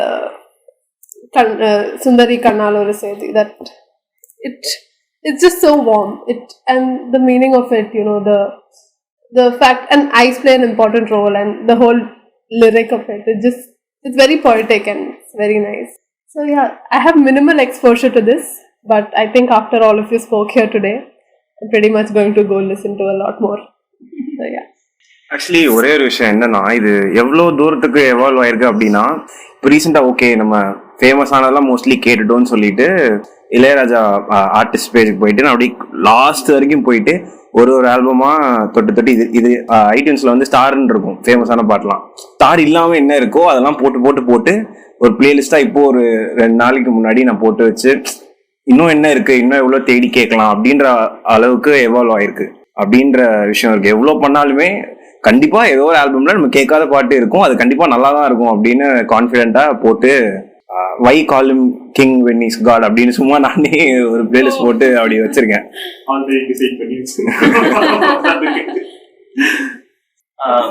இன்னும் ஒரு விஷயம், இது ரொம்ப இளையராஜா பிரைசிங்கா இருக்கு, but இது வந்து கொஞ்சம் getting ஒரு ஸ்டெப் பின்னாடி வந்து எந்த சாங் வந்து நீங்க கேட்டு வந்து இது இளையராஜான்னு நீங்க ரொம்ப வருஷம் நம்பிட்டு இருந்திருப்பீங்க, ஆனா அது வேற யாராவது பண்ணியிருப்பாங்க, அந்த மாதிரி ஏதாவது ஒரு சாங் இருக்கா? எனக்கு வந்து 2 சாங்கு. ஒரு சாங் வந்து ஒரு காதல் தேவதை பூமியில் வந்தால் சாங்கு. அந்த சாங் ரொம்ப ராஜா ஈஷா இருக்கும், அநியாயத்துக்கு ராஜா ஈஷா இருக்கும். அந்த பாட்டை யாரு கேட்டாலும், ஆக்சுவலா நிறைய பேர் இன்னும் டவுன் சவுத்லயா இருக்கட்டும் இல்ல சென்னையிலேயே இருக்கட்டும், அந்த பாட்டு வந்து ராஜா பண்ணாதான் நினைச்சிட்டு இருப்பாங்க. பட் அதை பண்ணது வந்து சங்கர் கணேஷ். இன்னொரு பாட்டு வந்து வைகை கரை காட்சியில், அந்த பாட்டு செம்ம அழகா இருக்கும். அது கேட்ட உடனே, இது வந்து இளையராஜாவை தெரிஞ்ச உடனே கேட்ட சாங் ஒரு 2 மாசம் தான் எனக்கு தெரிஞ்சது அது வந்து இளையராஜா பண்ண சாங். ஏன்னா நான் அதோட விஷுவல் பார்த்தது இல்லை, அதை பத்தி நான் கூகுள் பண்ணல, எதுவுமே எனக்கு தெரியாது. அது இளையராஜான்னு நினைச்சிட்டு இருந்தேன். பட் அது பண்ணது டி ராஜேந்தர். அப்பதான் வந்து அந்த படம்லாம் டி ராஜேந்தர் படம் ஒரு டிவிக்ஸ் டிவிடி எனக்கு கிடைச்சது. அதில் ஒரு 9 படம் இருந்துச்சு, பேக் டு பேக் பார்த்து முடிச்சுக்கிட்டேன். ஸோ அந்த 2 பாட்டுமே நான் ராஜான்னு நினைச்சு ஏமாந்த பாடல்கள். சாங் நேமா ஞாபகம் இல்லை, பட் ஐ திங்க் நிறைய சங்கர் கணேஷ் அண்ட் கங்கை அமரன் பாடல்கள் தான். நிறைய பேர் வாழ்விய மாயம் இளையராஜா நினைச்சுட்டு இருக்காங்க, அது கங்கை அமரன். நிறைய பேர் சின்ன தம்பி பெரிய தம்பி ஆல்பம் இளையராஜா நினைச்சுட்டு இருக்காங்க, அது கங்கை அமரன். நிறையா அவர் ஆக்சுவலி ஓவர் ஷேடோ பண்ணிட்டார் ப்ரோ நிறையா பேர்த்த. சங்கர் கணேஷ் கூட அட்லீஸ்ட் அவர் ஒரு தனி இதாக நிற்கிறாரு ஆனால் கங்கை அமரன்லாம் காணாமல் விட்டாரு அப்படின்னு தான் நினைக்கிறேன். ஏன்னா அவ்வளோ பெரிய இது சங்கர் கணேஷ்டியாச்சு மியூசிக்லாம் உங்களுக்கு ஒரு டிஃப்ரென்ஸ் தெரியும் ரெண்டு பேர்த்துக்கும் கொஞ்சமாச்சு. ஏன் நீங்கள் வந்து ஒரு காதல் தேவதை சொன்னால் அதில் லிட்ரலி எதுவுமே கண்டுபிடிக்க முடியாது, அப்படியே ராஜா தானே போட்டிருக்காருங்கிற மாதிரி இருக்கும். ஆனால் சங்கர் கணேஷ் போட்டிருக்காரு. பட் ஆனால் எவிடெண்ட்டாக பிரித்து பார்க்குற மாதிரி சில விஷயங்கள் வந்து ரெண்டு பேருக்கும் வேறு மாதிரி இருக்கும். ஆனால் கங்கை மரன்லாம் எனக்கு அவ்வளோ பெரிய டிஃப்ரென்சஸ் கண்டுபிடிக்க முடியல. ஒருவேளை அவர் பிரேம்ஜி மாதிரி மொத்தமாக இப்படி எடுத்துக்கிட்டாரா என்னமோ தெரியல. ஸோ அவர் நிறையவே இப்படி ஓவர் ஷேடோ பண்ணிட்டா இருக்கும். எனக்கு அந்த மாதிரி ஒரு இது என்ன அப்படின்னா ரங்கா ஆல்பம் தான் நினைக்கிறேன். அது வந்து நிறைய பேர் பட்டுக்கோட்டாமால இளையராஜா எவ்வளோ கெத்தா போட்டிருக்காரு அப்படின்னு சொன்னா எனக்கு இந்த சைடு ஒரு மாதிரி சங்கடமா இருக்கும். சங்கர் கணேஷ்லாம் அவ்வளோ பெரிய ஆள்ரா எப்படி போட்டிருக்காரு பாரு அப்படிங்கிற மாதிரி. அது நிறைய பேருக்கு ஆனால் ஒன்றுமே தெரிய வரல. அதுதான் ஒரு இது. இன்ஃபேக்ட் சூப்பர் ஸ்டார் யாருன்னு கேட்டா சின்ன குழந்தைகள் சொல்லணும். ரஜினிகாந்த் படம்னாலே வந்து அந்த பீரியட்ல ஏர்லி ஒரு 80s இருந்து 90s ராஜா தானே பண்ணியிருக்க முடியும், வேற யார் பண்ணிருக்கணும்னு நினைச்சிருப்பாங்க. பட் அந்த பாட்டு பண்ணது சந்திரபோஸ். ஸோ நிறைய பேருக்கு அது தெரியாது. அது ராஜா சின்ன ரோஜாவை பார்த்து அதெல்லாமே இளையராஜான்னு நினைச்சிருக்கோம். பட் சங்கர் கணேஷ் சாரி அந்த ஆல்பம்லாம் சந்திரபோஸ். மனிதன் படம் யாரு சந்திரபோஸ் தானே இருக்கும். மனிதன் வந்து சந்திரபோஸ் தான் நினைக்கிறேன். ஏன்னா மனிதன் பார்த்துட்டு இருக்கும்போது தான் இப்போதான் பார்த்தேன், ஒரு 6 மாதம் முன்னாடி தான் பார்த்தேன். ஏன் மனிதன் மாதிரி அவ்வளோ கெத்தாலாம் போல, ஒருவேளை பாட்டுனால தான், ஏன்னா இளையராஜா போடாதனால தான் அப்படிங்கிற மாதிரி நான் பாட்டு பார்த்துருந்தேன். டக்குன்னு ஒரு பாட்டு வருது, வழக்கம் போல் அக்ரிகல்ச்சர் பார்க்கு போய் ஆடிட்டு இருக்காங்க. என்ன பாட்டுன்னு பார்த்தா காலக்காலம் முரட்டுக்காலம். நான் அவ்வளோ நாளாக அது இளையராஜா பாட்டுன்னு நினச்சிட்டு இருந்தேன். அப்புறம் தான் பார்த்தா அவருக்கு வேற ஒருத்தர் போட்டிருக்காரு. ஆனால் அந்த பாட்டும் ஒரு மாதிரி டெரிஃபிக்காக இருக்குது அப்படின்னு. ஸோ கம்மிங் கொஞ்சம் இன்னும் திரும்ப ப்ராடர் பெர்ஸ்பெக்டிவ்க்கு வந்துட்டு மியூசிக் வந்து உங்கள் ஃபார் இப்போ டிசைனர்ஸ் இருக்கீங்க, டிசைனர்ஸ்க்கு மியூசிக் வந்து என்ன மாதிரியான ஒரு ரோல் ப்ளே பண்ணுது in designing your creativity or அது எந்த அளவுக்கு ஹெல்ப் பண்ணுது, இல்லை ஹெல்ப் பண்ணுதா இல்லையா? பண்ணலன்னா ஆஃபீஸ்ல பாட்டு பண்ணதுன்னு சொல்லி 4 பாயிண்ட் பேசுனீங்கன்னா பாட்காஸ்ட் பெருசா வரும். ஒரு பாட்டு கேட்டால் ஒரு எனர்ஜி கிடைக்கும், ஒரு பூஸ்டப் ஆகும், கிரியேட்டிவிட்டி அந்த எனர்ஜி கிடைக்கும், ஒரு பூஸ்டப். 4 பாயிண்ட் கேட்டீங்க, 4 பாயிண்ட் கடமைக்குன்னு பேசாதீங்க. டிரான்ஸ்ஃபார்ம் ஆகுது என்ன மாதிரி? டிசைனர் நானே பார்க்க முடியாது. இந்த பாட்டோட பீட் இருக்கும். இப்போ வந்து ஒரு அனிருத் பாட்டு கேட்கலாம்னு வச்சுக்கோங்களேன். அனிருத் பாட்டுலாமே பீட்லாம் செமையா இருக்கும். இப்போ இந்த பேட்டை படத்துல வர பேட்டை பராக்கெல்லாம் கேட்டிங்கன்னா அப்படியே பேட்டை பாராக் அப்படின்னு அது ஃபுல் பீட்ல அப்படியே இறங்கி போயிட்டே இருக்கும். நம்ம உடம்பு ஷேக் ஆகிட்டே இருக்கும். நம்ம கைக்கு பவுஸ் எல்லாமே அந்த லேயர் தட்டுறா கண்ட்ரோல் டீ அமுகடா ப்ரெஸ் பண்றா அப்படியே உடம்பு குழுங்கிட்டு அதை அப்படியே பண்ணும் ப்ரோ. அதனாலதான் வேலை செய்யும் போது அந்த மியூசிக் நமக்குள்ள போய் இன்னும் அதை பூஸ்டப் பண்ணுதுன்னு நினைக்கிறேன். எனக்கு பர்சனலாக வந்து நார்மல் ஒர்க்கிங் டேஸ்ல மியூசிக் ஓகே. பட் ஒரு ஃபர்ஸ்ட் லுக் ரிலீஸ் பண்ணுறோம், ஒரு மேஜர் திங் அப்படின்னா எனக்கு மியூசிக் இருந்துச்சுன்னா எனக்கு மியூசிக் பெரிய டிஸ்ட்ராக்ஷனாக இருக்கும்.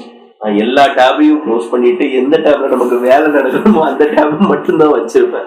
ஏன்னா திடீர்னு ஏதாவது ஒரு டேப் ரீலோட் ஆகி யூடியூப்ல இருந்து ஏதாவது ஒரு பாட்டு வர ஆரம்பிச்சு எதுன்னு கண்டுபிடிக்கவே முடியாது. ஸோ அது பதட்டமா இருக்கும். எனக்கு மியூசிக் வந்து மெயின் வேலை பார்க்கும்போது எனக்கு பயங்கர டிஸ்ட்ராக்ஷனாக இருக்கும். ஆக்சுவலி எனக்கும் வந்து மியூசிக் கேட்டுட்டு ஒர்க் பண்றவங்க கொஞ்சம் ரொம்ப என்வியஸாவே இருக்கும். எனக்கு வந்து மியூசிக் ஓடிட்டே இருக்கும் போது திங்க் பண்ண முடியாது, அவ்வளோவா பெருசா எதுவும் இது பண்ண முடியாது. மேபி இவங்களுக்கும் அப்படி இருக்கலாம், இவங்களும் யோசிச்சு டிசைனர்ஸ் பண்ணும் போது. பட் எனக்கு என்ன தோணுன்னா ஒன்று ஃபிக்ஸ் ஆகிட்டு அதுக்கப்புறம் ஒர்க் பண்ணும் போது பாட்டு கேட்டு ஒர்க் பண்ணும். எனக்கு பாட்டு கேட்டு ஒர்க் பண்றதுக்காகவே வேற ஏதாவது அப்படின்ற அளவுக்கு எனக்கு ஆக்சுவலி ரொம்ப என்வியஸாவே இருக்கும். எனக்கு நீங்க சொன்ன மாதிரி இம்பார்ட்டன்ட் ரிலீஸ் அப்பெல்லாம் மியூசிக் இருந்ததுன்னா நான் வந்துட்டு மியூசிக் போயிட்டு இருக்க வால்யூம் குறைச்சிருவேன், ரொம்ப ஃபெயிண்டா இருக்கும். இல்ல டிராப் டெட் சைலன்ஸுக்கு நான் போயிடும். அது எனக்கு பெட்டரா அந்த மாதிரி ரொம்ப கிரிட்டிக்கலான வேலை அப்பெல்லாம் இருந்துகிட்டு இருக்கும். பட் இன் ஜென்ரல் ஒரு காப்பி கேப்ஷன் எழுதுறேன் அந்த மாதிரிலாம் போகும்போது மியூசிக் ரொம்பவே ஹெல்ப் பண்ணும். அண்ட் லிரிக் இல்லாத மியூசிக் இன்னும் நல்லா இருக்கும். அந்த மாதிரி டைம்லாம் அதுக்கேற்ற மாதிரி ஏதாச்சும் கேட்டுட்டு இருப்பேன். அண்ட் அதே மாதிரி எனக்கு ரேப் வந்துட்டு ரொம்ப பயங்கர பூஸ்டிங்காக இருக்கும். எனக்கு எப்பயாச்சும் ரொம்ப ஒரு மாதிரி பேனிக்காக இருக்கேன் அந்த மாதிரிலாம் இருக்கும் போது ஏன் தெரியாது ரேப் மியூசிக் வந்து பயங்கரமாக என்னை காம் பண்ணும். ஒரு ஃபர்ஸ்ட் ஒரு 4 minutes ஆகலாம், ஃபர்ஸ்ட் 2 minutes என்னால் வெறும் மியூசிக் மட்டும் தான் கேட்கும். லிரிக்ஸ் வந்துட்டு பயங்கரமாக ஒரு மாதிரி ஜிட்டரியா இருக்கும், நான் என்ன கவனிக்கிறேன்ட்டு எனக்கு தெரியாது, அப்படி மைண்ட் அப்படியே ஒரு மாதிரி அப்படியே இன்னும் புகை போட்டு விட்ட மாதிரி இருக்கும். பட் அதுக்கப்புறம் அந்த ஒரு 2.5 minutes அப்புறம் காமான பிறகு எனக்கு ஓகே நார்மல் ஆயிட்டோம் அப்படின்ற அந்த ஒரு ஃபீலிங் வந்துட்டு எனக்கு ரேப் மியூசிக் பிடிக்கும். அது வந்து எப்படி பசங்க வந்துட்டு ஸ்ட்ரெஸ்ஸா இருக்கு டம் அடிக்கணும் அப்படின்ட்டு எப்படி சொல்றாங்களோ அந்த மாதிரி எனக்கு வந்து ஸ்ட்ரெஸ்ஸா இருக்கு, இல்லை பேனிக் ஆகுது அப்படின்னா ரேப் கேட்கும் போது எனக்கு அது ஹெல்ப்ஃபுல்லா இருக்கும். காப்பீஸ் எழுதும் போதும் அதை நான் பண்ணுவேன். காப்பீஸ் அடிக்கும் போது மியூசிக்கோட பீட்டுக்கு ஏற்ற மாதிரி கீபோர்டு அடிக்கிறது எனக்கே ரியலைஸ் ஆகும். ரொம்ப நேரம் போகுது, ஒரு 10 seconds மேக்ஸிமம் அதை கண்டினியூ பண்ண முடியும். பட் அதில் கான்சியஸாக தெரிஞ்சிடும் இன்னும் நம்ம வீட்டுக்கு ஏற்ற மாதிரி டைப் பண்ணுறோம் அப்படின்ற மாதிரி இருக்கும். ஸோ அந்த எஃபெக்ட் எனக்கு எனக்கு எடிட் பண்ணும் போது எப்பயுமே ரொம்ப பிளாங்காக இருக்கும் ப்ரோ. மாதிரி என்ன பண்ணுறதுனே ஐடியா இல்லாமல் இருக்கும். அப்போ முதல்ல அந்த கீழே இருக்க ஃபர்ஸ்ட் லேயர் ஆஃப் ஆடியோ மட்டும் நான் ஃபில் பண்ணிட்டேன் அப்படின்னா பாதி கடலை தாண்டிட்டேன் அப்படிங்கிற மாதிரி இருக்கும். ஏன்னா அதுவே என்கிட்ட சொல்ல ஆரம்பிச்சிடும், இந்த இடத்துல இதை வைக்கணும், அந்த இடத்துல நீ அதை வைக்கணும் அப்படின்னு சொல்லிட்டு. அதனால எடுத்தோடனே முதல்ல வந்து ஆடியோ லேயர் தான் ஃபிக்ஸ் பண்ணுற மாதிரி இருக்கும். ஸோ அது ஒரு மாதிரி பயங்கரமாக ஹெல்ப் பண்ணும். ஆல்சோ நிறைய பேருக்கு அந்த முக்கியமான வேலைகள் பண்ணும்போது பாட்டு கேட்க பிடிக்காது அப்படிம்பாங்க. எனக்கு அது வந்து கொஞ்சம் வேறு மாதிரி தான் இருக்கும். அந்த டைமில் பாட்டு கேட்டால் தான் ஒரு மாதிரி எனக்கு அது ரஷ்ஷாகவே இருக்கும். ஆல்சோ நீங்கள் சொன்னீங்க அந்த மாதிரி ஒரு சப்ஸ்டன்ஸ் மியூசிக் அப்படின்னு சொல்லிட்டு. மியூசிக் வந்து நிறையா வகையில் ஒரு கேட்டலிஸ்டாக தான் இருக்கும் அப்படின்னு நான் நினைப்பேன். ஏன்னா நிறையா டைமில் நம்ம பயப்பட்டுட்டு இருப்போம். அந்த டைமில் சில பாட்டெலாம் பயங்கரமாக வெளியேற்றி விட்டு நம்ம பண்ணக்கூடாத விஷயத்தெல்லாம் பண்ணிடுவோம். உதாரணத்துக்கு நான் ஒரு டைம் வந்து என்னென்னா, இதை வந்து சொல்லாமான்னு தெரில, ஆனால் சொல்லாமல் இல்லை. நான் எங்கள் ஒரு ஆர்எஸ்புரம்னு ஒரு ஏரியா கோயம்புத்தூரில், ரொம்ப முக்கியமான ஏரியா. அந்த ஏரியாவில் என்ன பிரச்சனை அப்படின்னா வந்து எங்கேயுமே பப்ளிக் பாத்ரூம்ஸ் இருக்காது. ஸோ அங்கே ஒரு பெரிய பிரச்சனையாச்சு. ஒரு உமன் டிராஃபிக் போலீஸ் இருந்தாங்க, அவங்களால போக முடியாமல் பிரச்சனை ஆகிட்டு அதுக்கப்புறம் அவங்க உட்கார செல்லுக்கீழேயே ஒரு பாத்ரூம் கட்டி கொடுக்க சொல்லி நிறையா அந்த மாதிரிலாம் பிரச்சனை போயிட்டு இருந்துச்சு. நான் ஏதோ எதிர்த்து அந்த இடத்துல போய் மாட்டிக்கிட்டோன்னே ஒரு நாள் சம்மர் டைம் ஹெவியாக மோர் குடிச்சிட்டேன். எனக்கு வந்து நான் வந்து வாஷ்ரூம் யூஸ் பண்ணால் நான் எங்கே போகிறதுன்னு எனக்கு தெரியல. அங்கேருந்து நான் கிட்டத்தட்ட 2 ஊர் தள்ளி போனால் தான் எங்கள் வீடு இருக்குது, என்ன பண்ணுறதுன்னு எனக்கு தெரியல. அப்போ வந்து நான் பேட்டப்பராக் பாட்டு கேட்டிருந்தேன். செம்ம ஃபயர் ஆயிடுச்சு. அது எப்படி ஒரு ஊரில் வந்து ஒரு வாஷ்ரூம் இல்லாமல் எப்படி ஒரு இது இருக்கும் அப்படின்னு சொல்லிட்டு ஸ்ட்ரெயிட்டாக பார்த்தேன். அங்கே வந்து டைம் இன்ஸ்டியூட் இருந்துச்சு. நேரடியாக பேட்டப்பராக் உள்ளே போயிட்டு யாரையுமே பார்க்கல. நான் பாட்டுக்கு வாஷ்ரூம் உள்ளே போயிட்டு நான் பாட்டுக்கு போய் முடிச்சோடனே பயங்கர ரிலீஃபாக இருந்துச்சு. கரெக்டாக நான் போய் முடிச்சு கை கழுவுற டைமில் வந்து பேட்டப்பராக் அப்படின்னு எனக்கு அது ஒரு பெரிய அச்சீவ்மெண்ட்டாக இருந்துச்சு. ஸோ அது நான் வந்து மறக்கவே மாட்டேன். அதனால அன்னையிலேருந்தே எந்த நான் வேலை பண்ணிட்டு இருந்தாலுமே பேட்டப்பராக்கில் கிட்டத்தட்ட கரெக்டாக 4 டைமோ 3 டைமோ பேட்டப்பராக்குன்னு வரும்னு நினைக்கிறேன். அந்த எந்த டைமே நான் மிஸ் பண்ணக்கூடாது அப்படின்னு இருக்கேன். ஏன்னா நான் எந்த வேலையை பண்ணிட்டு இருந்தாலுமே ஹெட்ஃபோனை கட்டி வச்சுட்டு கூட பேட்டப்பராக் அப்படின்னு சொல்லிடுவேன். அதே ஒரு டோனில் எனக்கு வந்துட்டு நான் அவன் சொன்ன மாதிரி தான் ஃபர்ஸ்ட் நம்ம பேஸ்லைன் வந்துட்டு எனக்கு மியூசிக் தான். இப்படி வச்சுட்டா மட்டும்தான் எனக்கு வந்துட்டு அன்னைக்கு இது எப்படி எடிட் பண்ணுறது எடிட்டா எனக்கு வந்துட்டு அது ரொம்ப ஹெல்ப்ஃபுல்லாக இருந்திருக்கும். ஸோ அண்ட் இன்னொன்று இப்போ நம்ம ஆஃபீஸில் ஜென்ரலாக பாட்டுக்கு போவோம்ல, எனக்கு சம்டைம்ஸ் வந்துட்டு நான் ஹெட்ஃபோன் போட்டு நான் வேற ஒரு ஜோனில் இருப்பேன். நான் எனக்கு ஒரு விஷயம் செம்மையா கிளாட் ஆயிடுச்சு, இல்லை இது ஃபிகர் அவுட்டே பண்ண முடியல, இந்த வீடியோ வந்துட்டு பண்ணவே முடியல அப்படின்னும் போது நான் உட்காந்து நான் முதல்ல சரி ஓகே அதான் இப்போ நான் முன்னாடி சொன்ன மாதிரி தான் அந்த பாட்டு அந்த ஸ்லோ பே சாங் கேட்பேன். நான் லிட்டரலாக ஸ்லோ பே சாங் கேட்பேன். பியானோ பிட் நான் அதிகமாக கேட்பேன். ஸோ அது கேட்ட பிறகுதான் வந்துட்டு எனக்கு வந்துட்டு ஓகே ஃபைன் சரி இது பண்ணலாம் அப்படின்ற ஒரு இது தோணும். அப்புறம் லைக் ஆன்ஃபீல்ட் ஒர்க்காக வந்துட்டு நம்ம என்ன ஒர்க் பண்ணணும் பேர்ல சொல்லலாமா? நம்மளுக்கு இந்த ஆக்டிவேஷன் ஒரு சீரீஸ் ஒர்க் பண்ணோம்ல, நம்ம அந்த இதுக்கெல்லாம் போயிட்டு பண்ணோம், எம்பிலாம் போய் பண்ணோம்ல.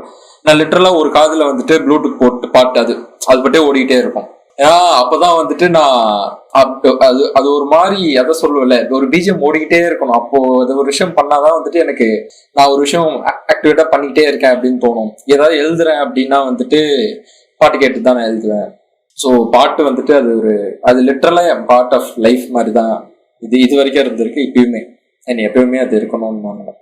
ஓகே, நம்ம ஆஃபீஸில் அடிக்கடி கேட்குற பாட்டில் எந்த பாட்டு வந்து ஆஃபீஸில் வந்து நீங்கள் வேற ஒருத்தர் ப்ளே பண்ணி எக்ஸ்ப்ளோர் பண்ணீங்க ஒன்று, ரெண்டாவது ஏன்டா இந்த பாட்டை திரும்ப திரும்ப போடுறீங்க அப்படின்னு உங்களுக்கு ஃபீல் ஆகிற பாட்டு? ஸோ 2 சாங் சொல்லுங்க ஆளுக்கு. ஏன்டா இப்படி திரும்பி போடுறீங்க அப்படின்ற மாதிரி ஏன்னா எனக்கு எப்பவுமே யாராவது ஒரு மியூசிக் வந்து அவங்க விரும்பி கேட்கறாங்க அப்படின்னா ஆப்வியஸா அதுல ஏதோ ஒன்று இருக்கு, அதனால அப்படியே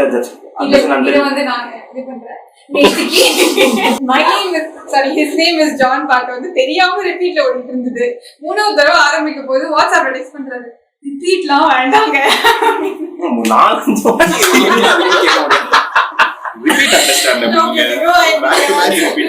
அது ஒண்ணு இருக்கு. ஸோ வந்து நம்ம ஜட்ஜ் அன்லஸ் நண்டில் அது ரொம்ப வந்து ரொம்ப முக்கியம். எல்லாருக்கும் வந்து சப்ஜெக்டிவா சில பாட்டுலாம் வந்து இதெல்லாம் ஏன் கேட்குறீங்கன்ற மாதிரி இருக்கும்.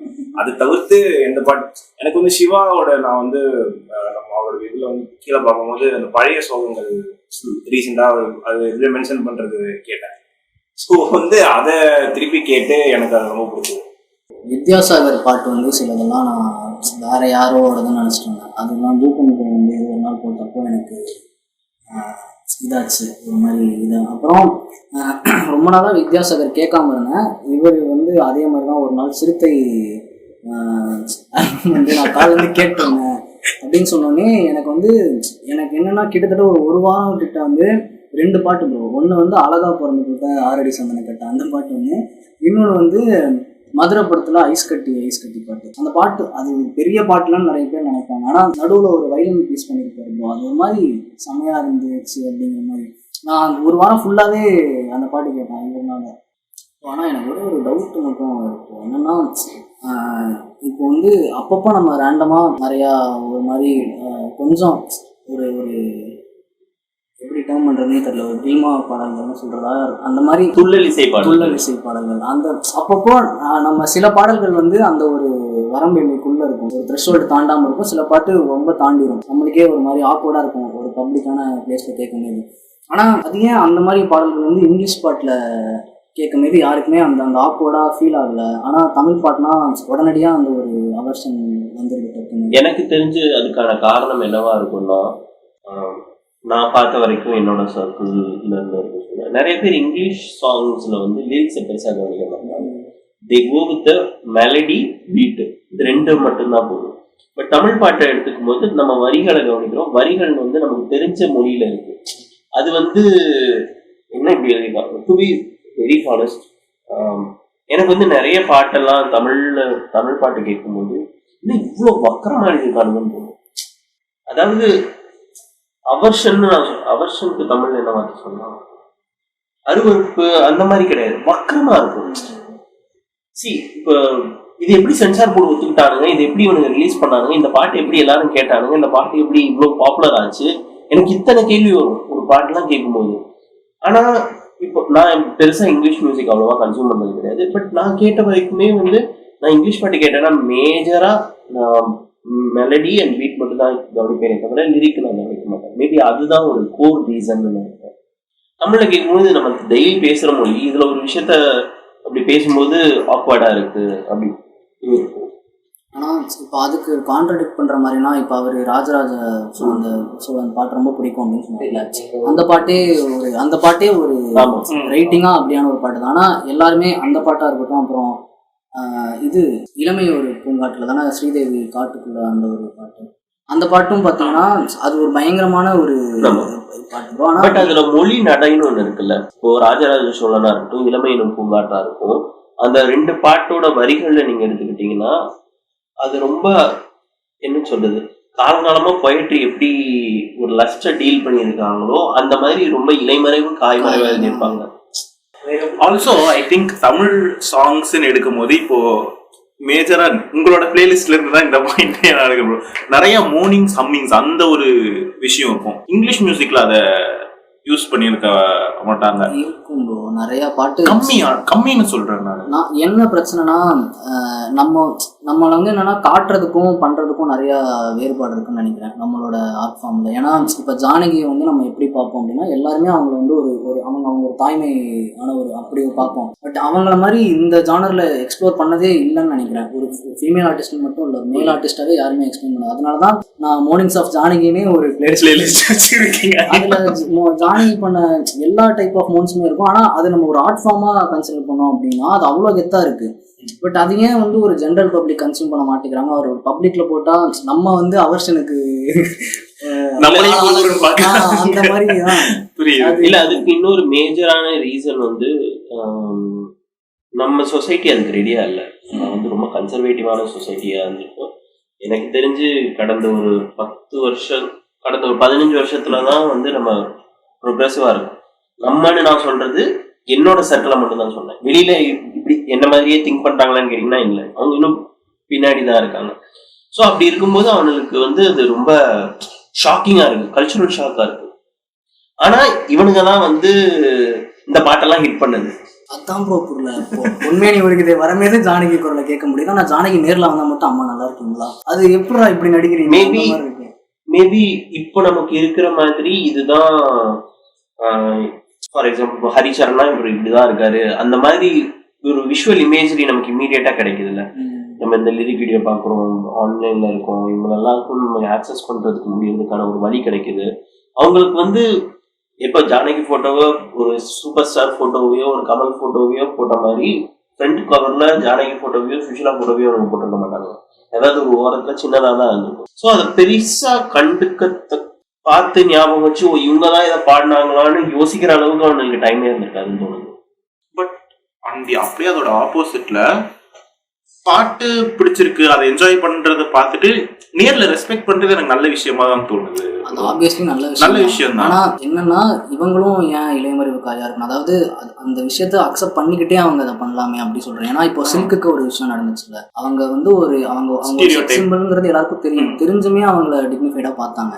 பட் ஆப்வியஸ்லி மார்க் ஆண்டனியில் அவங்கள காமிச்சது டிக்னிஃபைடான ஒரு ஆஸ்பெக்டே கிடையாது. அவங்கள திருப்பியும் கூப்பிட்டு வந்து திருப்பியும் அவங்கள ஒரு ஸ்டீரியோடைபிக்கலான மெட்டீரியலாக மாற்றி திருப்பியும் அவங்க அடைக்கலம் நாடுற ஒருத்தவங்கள தான் காமிச்சிருந்தாங்க. பட் அவங்க இருந்த டைம் பீரியட்ல வந்து எல்லாருமே அவங்கள மரியாதையாக தான் பார்த்துட்டு இருந்தாங்க. அட்லீஸ்ட் ஸ்டேஜில் அந்த மாதிரியான ஒரு ஸ்டேஜில் தான் அவங்க இருந்தாங்க. நான் எல்லாத்துக்குமே அது இருக்கலாமே, அதுதான் இதாக இருக்கு. அது probably ஜானகி அம்மா வந்து she did it for the film and not as herself. Yeah, maybe அவங்களோட பர்சனல் ட்ரைட்ங்கிறது டிஃபரெண்டா இருக்கும் இல்லையா? நான் ஜானகியை பத்தி சொல்லுங்க இல்ல ஜெனரலாவே சொல்றேன். அது ஜானகி இடத்துல வேற எந்த ஆர்டிஸ்டா இருந்தாலுமே அவங்களோட பர்சனல் கேரக்டர் ட்ரைட்டுக்கும் அவங்க பண்ற வேலைக்கும் சம்மந்தமே இல்லாம இருக்கலாம். மேபி அந்த மாதிரி இருக்கும். அதான் நான் அந்த ஆர்டிஸ்ட் ஸ்பெசிஃபிக்காக சொல்லல, நான் ஆடியன்ஸ் ஸ்பெசிஃபிக்காக தான் சொல்கிறேன். நீங்கள் அந்த காலத்தில் அப்படி தான் உங்களோட பார்வைகள் இருந்துச்சுன்னா இப்போ வரைக்கும் சில பாட்டெலாம் அவ்வளோ ஹிட்டாக இருக்கும். அதுக்கான கோர் வேல்யூ இதாக தான் இருந்திருக்கும். இதனால தான் நீங்கள் கேட்டிருப்பீங்க. இதனால தான் அந்த பாட்டு இன்னும் வரைக்குமே இவ்வளோ டைம் தாண்டியுமே சில பாட்டு இப்போ பழைய சோகங்கள்லாம் அதுலேருந்து இது வரைக்கும் ட்ராவல் ஆகலை. ஆனால் பொன்மேனி ஒரு இது ட்ராவல் ஆகிருக்கு. அதுக்கான காரணம் அதுக்கான கோராக இருக்கக்கூடிய விஷயம் காஜுங்கிற ஒரு விஷயம் தான். அது இன்னொரு விஷயம் அதுல வந்து அவங்க சிங்கர் லிரிக்ஸ் இந்த விஷயத்துக்கு போகாம இந்த பாட்டுனாலே சில்க்கு தான்ன்றது வந்து ஒரு கோர் மெமரியில எல்லாருக்குமே ஃபீடா இருக்கும். மேபி அவங்களுக்கு வந்து இதை தாண்டி யோசிக்கிறதுக்கே இருந்திருக்க மாட்டாங்க. நம்ம ஊர்லயே நிறைய பேர் ரஜினிகாந்த் தான் பாட்டு பாடிக்கிட்டே டான்ஸ் ஆடிட்டு இருக்காருன்னு நம்பிட்டு இருக்கிறவங்க இன்னும் இருக்காங்க. அப்படி இருக்கிறவங்களுக்கு வந்து இவங்க இதை வேற பாடினாங்க அந்த அந்த ஒரு என்ன சொல்றது அந்த ஒரு அதுவே இருந்திருக்காதுன்னு தோணுது. நான் வந்து இந்த டான்ஸ் பாட்டப்போ காஸ்டியூம் மாத்திட்டு வருவாங்கல்ல, இந்த கட் பண்றப்போ இந்த கேமரா இருக்கப்போ இந்த பக்கம் மாத்திட்டு வந்துருவாங்க போல இருக்கு அப்படிலாம் ஸ்டூபிடா யோசிச்சிருக்கேன். ஆக்சுவலி ஸ்டீரியோ டைப் வந்து அங்கேயும் பண்றது உண்டு தான். ஆக்சுவலி இங்கிலீஷ் சாங்ஸ்லயுமே சில பேர் வந்து ஒரு டைப் ஆஃப் டேர்ம் இது மோஸ்ட்லி சொல்ல முடியாது, ஸ்கேரிங் த ஹோர்ஸ் அப்படின்னு சொல்லிட்டு ஒரு டைப் ஆஃப், அதாவது கேர்ள்ஸ் அந்த மாதிரி இருக்கிற டைம்ல அந்த மாதிரி பாட்டு போட்டா அவங்க வந்து ஒரு வியர்டா பார்ப்பாங்க அப்படின்ற மாதிரி. பட் அதை வந்து அவங்க மோஸ்டா வந்து எம்ப்ரேஸ் பண்ணி தான் பார்ப்பாங்க. இந்த மாதிரி கேட்கிற விதம் வந்து தப்பாவோ இல்லை ஒரு ஜட்ஜ் பண்ற மாதிரி இருக்காது. இப்படி இந்த மாதிரி டைப் ஆஃப் எக்ஸ்பெரிமெண்டலாவும் கேட்பியா அப்படின்ற மாதிரி தான் பார்ப்பாங்க. பட் அங்கேயும் இந்த மாதிரி விஷயம் சொல்றது இருக்குதான். எல்லாருக்கும் ஒரு விஷயம் ஸ்பாயில் பண்ணணும் அப்படின்னு நினைக்கிறேன். சிவாவுக்கு போதிய பதில் கிடைக்கல, அதனால ரிவெஞ்ச் நான் இப்படி எடுக்கிறேன். கோவிந்தம்மாவோட பாட்டு எல்லாருக்குமே ரொம்ப பிடிக்கும். அந்த பாட்டுல வந்து தாவடிக்கிற ஐயனை கைத்திருக்கிற கம்மாயில கல்லா பேச்ச கொடுக்குற தொட்டாக்கா பட்டுனே ஷாக் வைக்கிற. கம்மாயில கல்லுக்கு வந்து ப்ராப்பரான ஒரு மீனிங் என்ன அப்படின்னா ஒரு குறிப்பிட்ட ஸ்லாங்ல வந்து ப்ராஸ்டியூட்னு அர்த்தம். ஸோ ப்ராஸ்டியூட் மாதிரி நீ பேச்ச கொடுக்குற ஆனால் தொட்டாக்கா பட்டுன்னு ஷாக் வைக்கிற அப்படிங்கிறது தான் அந்த லிரிக்ல சொல்ல வந்திருப்பாங்க. ஸோ வழியாக நிறையா பாடல்களில் இது இன்வைட்டாக இருந்துட்டு தான் இருக்குது, நம்மளுக்கு வெளிப்படையாக தெரியறதில்லை அப்படிங்கிற ஒரு விஷயத்தினால நம்ம அப்படின்னு தாண்டி போயிட்டு இருக்கோம். ஸோ எனக்கு கோவிந்தம்மாவோட பாட்டு இப்போ கேட்டாலுமே நான் அதே மாதிரி தான் ரசிப்பேன். ஆனால் எல்லாரும் அந்த பாட்டை ரொம்ப ரசித்து கேட்டுட்டு இருக்கும்போது எனக்கு வந்து இந்த விஷயம் தெரிஞ்சதுக்கப்புறமும் அவங்க அந்த பாட்டை அப்படியே கன்சியூம் பண்ணுவாங்களா அப்படிங்கிறத பார்க்கணும் அப்படின்னு ஒரு அதான் இப்போ நீங்கள் சொல்கிற வரைக்கும் எனக்கு அதுக்கான மீனிங் தெரியாது. இந்த மாதிரி தான் நிறைய பேர் மீனிங் தெரியாமல் இருந்திருப்பாங்க. இங்கிலீஷ் பாட்டில் அது இருக்கு, நம்ம அதை கடந்து போயிடுறோம்னா நமக்கு அதுக்கு மீனிங் தெரியல, அவ்வளோதான். டிஸ்கவரி அண்ட் ஒரு சாங் டிஸ்கவர் பண்ணது பூமியில் பாட்டு பில்லால இருந்து. நான் அந்த பாட்டு கேட்டதே இல்லை. திடீர்னு ப்ளே பண்ணும்போது அப்பவும் ஆக்சுவலி ஆஃபீஸ் ரொம்ப குவாய்ட்டா இருந்தது. அந்த பாட்டு மட்டும் மோஸ்ட்லி பாட்டு என்னடா செம்மையா இருக்கு இந்த பாட்டு அப்படின்னு சொல்லிட்டு கேட்டேன், என்ன பாட்டு இது அப்படின்னு கேட்டு உடனே பேஸ்ல ஆட் பண்ணிட்டேன். ஏன் இந்த பாட்டை போட்டு சாவடிக்கிறீங்க அந்த மாதிரி அது எதுவும் இல்லையா? ஏன் சில டைம்லாம் வந்து ஒர்க் பண்ணிட்டு போய் டைப் பண்ணிருப்போம். எனக்கு வந்து ஆல்ரெடி சொன்ன மாதிரி ஏதாவது எழுதும் போது if you know the idea and you typing it, அப்போ பாட்டு கேட்டா கூட it's still okay. But when you're looking for an idea, you're still hunting for an idea, என்ன பண்ணலாம் அப்படின்ற ஒரு அந்த மாதிரி ஒரு ஸ்டேஜ்ல இருக்கும்போது ஐயோ எந்த பாட்டு போட்டாலுமே பிடிக்காது. நம்மளுக்கு பிடிச்ச பாட்டு போட்டாலுமே டிஸ்டர்பன்ஸா இருக்கு அப்படிங்கிற மாதிரி இருக்கும்.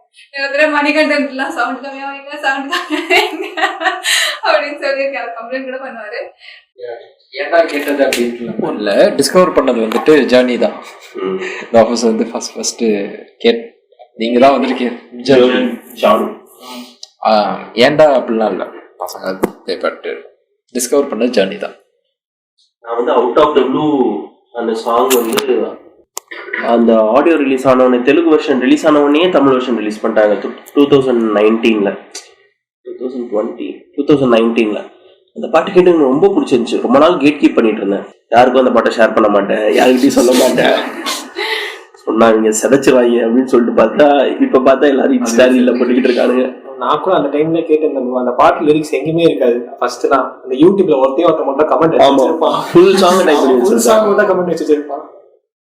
டிஸ்கவரினா எனக்கு தெரிஞ்சு ஒரு போர்ஷன் ஆஃப் என் மூலையில் இருக்க டிஸ்கோகிராஃபி அப்படின்னும் போது 3 இயர்ஸா ஒர்க் பண்ணதுல ஃப்ரம் நம்ம வந்து பழைய ஆஃபீஸ் முதல் நாள் நம்ம சும்மா டேபிள் போட்டு ஒர்க் பண்ணதுல இப்போ வரைக்கும் ஒரு பெர்சன்டேஜ் ஆஃப் கேட்ட பாட்டுல வந்துட்டு ஒன்னு சின்ன வயசுல கேட்டுட்டு ஞாபகம் இல்லாத பாட்டா இருக்கும், புதுசா கேட்கறது, வேற லாங்குவேஜ், எப்படியும் வந்துட்டு அது ஒரு போர்ஷனா வந்துட்டே தான் இருக்கும். ஒரு சாங் 2 சாங்னு எனக்கு தெரிஞ்சு அது முடியாது. இப்போ தனிஷா பக்கத்துல உட்காந்து மலையாளம் சாங்ஸ் இல்ல கன்னடா சாங்ஸ் ஏதாச்சும் புதுசா சஜஸ்ட் பண்றதா இருக்கட்டும், நீங்க நிறைய பண்ணுவீங்க. சிவா கிட்ட இருந்து பல தொலைந்து போன நிறைய முத்துக்கள் கிடைக்கும். இதெல்லாம் பயங்கரமா இருக்கே அப்படின்னு இருக்கும். ஸோ ஒரு சாங் 2 சாங்ன்ட்டு அது கண்டிப்பா சொல்லவே முடியாது. ஒரு பெரிய லிஸ்ட் இருக்குது. எனக்கு வந்து பாட்டுக்காரனுக்கு வந்து நீங்க ஒரு கட் பண்ணி கொடுக்க சொன்னீங்க. தாத்தா பாட்டி அவங்க காலத்து பாட்டு சொல்லி ஒரு 10 பாட்டு கிட்ட கொடுத்தீங்க. ஆனா எனக்கு அது நீங்க ஒரு 2 கொடுக்குறீங்க, நான் கட் பண்ணி கொடுக்க போறேன் அப்படின்னா ஒரு நினைச்சிருப்பேன். ஆனா நான் ஒரு பாட்டை கேட்டுட்டு நீங்க சொல்லுவீங்க இந்த ஸ்டான்ஸ் ஆகப்போ கட் பண்ணுவீங்கன்னு சொல்லுவீங்க. எனக்கு அந்த பாட்டுல வந்து நான் பாட்டி பண்ணும்போது அந்த வடிவேலு அந்த பாடிருப்பாங்க என்ன ஐட்டங்கள் வந்து அது ஜெயலலிதா பாடி நான் கேட்கும் போது அந்த என்ன வார்த்தைகளும் அந்த பாட்டு எனக்கு கேட்ட உடனே செம்மையா பிடிச்சிருச்சு ப்ரோ. நான் அடுத்த 3 நாள் வீட்டுல டிவிலாம் போட்டு கேட்கிறேன். எங்க வீட்டுல அப்படியே ஒரு மாதிரி வித்தியாசமா பாட்டாங்க. எனக்கு இந்த மாதிரிலாம் நிறைய நம்ம கேட்காத பாட்டுலாம் நிறைய இருக்குதோன்ற மாதிரி ஃபீல் ஆச்சு. ஆக்சுவலா ரொம்ப உண்மை. ரொம்ப பழைய சாங்ஸ் 60s 70s உள்ள பாட்டு இருக்குல்ல, அது எல்லாமே வந்து தமிழ்ல வந்து அதை ஒழுங்காவே இவனுங்க ட்ரெஷர் பண்ணவே இல்லை. இப்போ ஹிந்தி சாங்ஸ் எடுத்துக்கோங்க, அந்த டைம்ல அந்த கிஷோர் குமார் அவங்க சாங்ஸ் எல்லாமே இப்போ நல்ல குவாலிட்டியில ஸ்ட்ரீமிங்ல இருக்கு. நல்ல குவாலிட்டி வீடியோவுமே ஃபிலிம்ல இருந்து வீடியோக்கு கன்வெர்ட் பண்ணும்போது சூப்பரா பண்ணியிருக்கானுங்க. பட் தமிழ் வந்து எனக்கு தெரிஞ்ச சோர்ஸே இல்லை. அது ரொம்ப சோகமான ஒரு விஷயம். ஹிந்தி சாங்ஸ் எல்லாம் எனக்கு இப்போ கேட்கும்போது ஹிந்திலேயே இந்த டைம்ல இதை பண்ணியிருக்கானுங்கன்னா, ஆக்சுவலா இன்னொரு விஷயமும் இருக்கு. தமிழ்லயே வந்து நிறைய ஹிந்தி மியூசிக் தான் கன்சியூம் பண்ணிட்டு இருந்தாங்க இளையராஜா வர்றதுக்கு முன்னாடி வரைக்கும். எம்எஸ்வி அது தவிர ஹிந்தி சாங்ஸ் தான் கன்சியூம் பண்ணிட்டு இருந்தாங்க. அப்படி இருந்தாலுமே தமிழ்லையுமே இதுக்கு ஈக்குவலண்டாவோ இதை விட பெட்டராகவோ சாங்ஸ் கண்டிப்பா இருந்திருக்கும். இவனுங்க இதை பண்ணாம விட்டுட்டானுங்களே அப்படின்னு சொல்லிட்டு எனக்கு வந்து பயங்கர ஒரு கோபமா வரும். எஸ்பெஷலி ஒரு படம் இருக்கு, ஆனந்த்னு சொல்லிட்டு ஒரு படம், அமிதாப் பச்சன் நடிச்ச படம், அமேசான் பிரைம்ல இருக்கு, நீங்க பாருங்க. அந்த படத்தை நீங்க பாத்தீங்கன்னா என்னமோ 90s வந்த படம் மாதிரி அதை வந்து ரீமாஸ்டர் பண்ணியிருப்பாங்க. பழைய ஃபிலிம், அதாவது 70s ஏர்லி 80s வந்த படம். அவ்வளோ அழகாக ரீமாஸ்டர் பண்ணியிருப்பாங்க. தமிழில் ஒரு படம் கூட 80s வந்த படம் அந்த மாதிரி ரீமாஸ்டர் பண்ணல. ஒரு சாங் சோர்ஸுமே அந்த மாதிரி இல்லை. ஏன்னா நம்ம வந்து நிறைய பாட்டை கேட்காமையே இருக்கும்னு தான் எனக்கு தோணுது. அது இந்த அமுத கானம்லாம் போடுவான், பிரிண்டே தெரியாது, பாட்டு சூப்பரா இருக்கும், யார் மூஞ்சுமே தெரியாது, ஆனா பாட்டு செம்மையா இருக்கும். அதை போய் நீங்க யூடியூப்ல தெரிஞ்சீங்கன்னா யாருமே அப்லோட் பண்ணிருக்க மாட்டானுங்க. பின்ன எப்படி ஒரு என்டையர் ஜென்ரேஷனுக்கு ஒரு நல்ல ஆர்ட் ஃபார்ம் நீங்க பாஸ் பண்ணாமே போறீங்கல்ல, அது ரொம்ப வருத்தத்துக்குரிய விஷயம். ஆமா, பிரிண்ட் நிறைய சவுண்டே அடிபட்டு இருக்கும். அதெல்லாம் கேட்கும்போது ரொம்ப ஒரு மாதிரி இமோஷனலா இருக்கு. என்னடா வேஸ்ட் பண்ணிட்டாங்க. நிறைய நல்ல சாங்ஸ் வந்து அந்த மாதிரி போயிருக்கு, நிறைய நல்ல சாங்ஸ், நல்ல மூவிஸ். இப்போவுமே வைதேகி காத்திருந்தால் வந்து ஒழுங்கான பிரிண்ட் தான் கேடிவில போறானான்னு கேட்டீங்கன்னா கிடையாது, ரொம்ப சுமாராக தான் இருக்கும். ஆக்சுவலி நீங்கள் சொன்னது உண்மைதான். நானும் இந்த மாதிரி கொஞ்சம் நம்ம சர்ச் பண்ணி பின்னாடி போகலாம் அப்படின்னு போகும்போது முள்ளு மலரும் உதிரி பூக்கள்லாம் அப்படி பார்க்குறேன். யூடியூப்ல வந்து சரி காசு கட்டி பார்ப்போம், அட்லீஸ்ட் இந்த மாதிரியா ரெஸ்பெக்ட் பண்ணலாம் அப்படின்னு சொல்லிட்டு ஒரு இது பார்க்குறேன். செகண்ட் வந்து உதிரி பூக்கள் பார்க்குறேன், லைட்டாக அடிபடுது. அதுக்கப்புறம் சரி இன்னொரு படம் பார்க்கலாம், நண்டு அப்படின்னு ஒரு படம் இருக்குது, அது பார்க்குறேன் ஒன்றுமே தெரியல.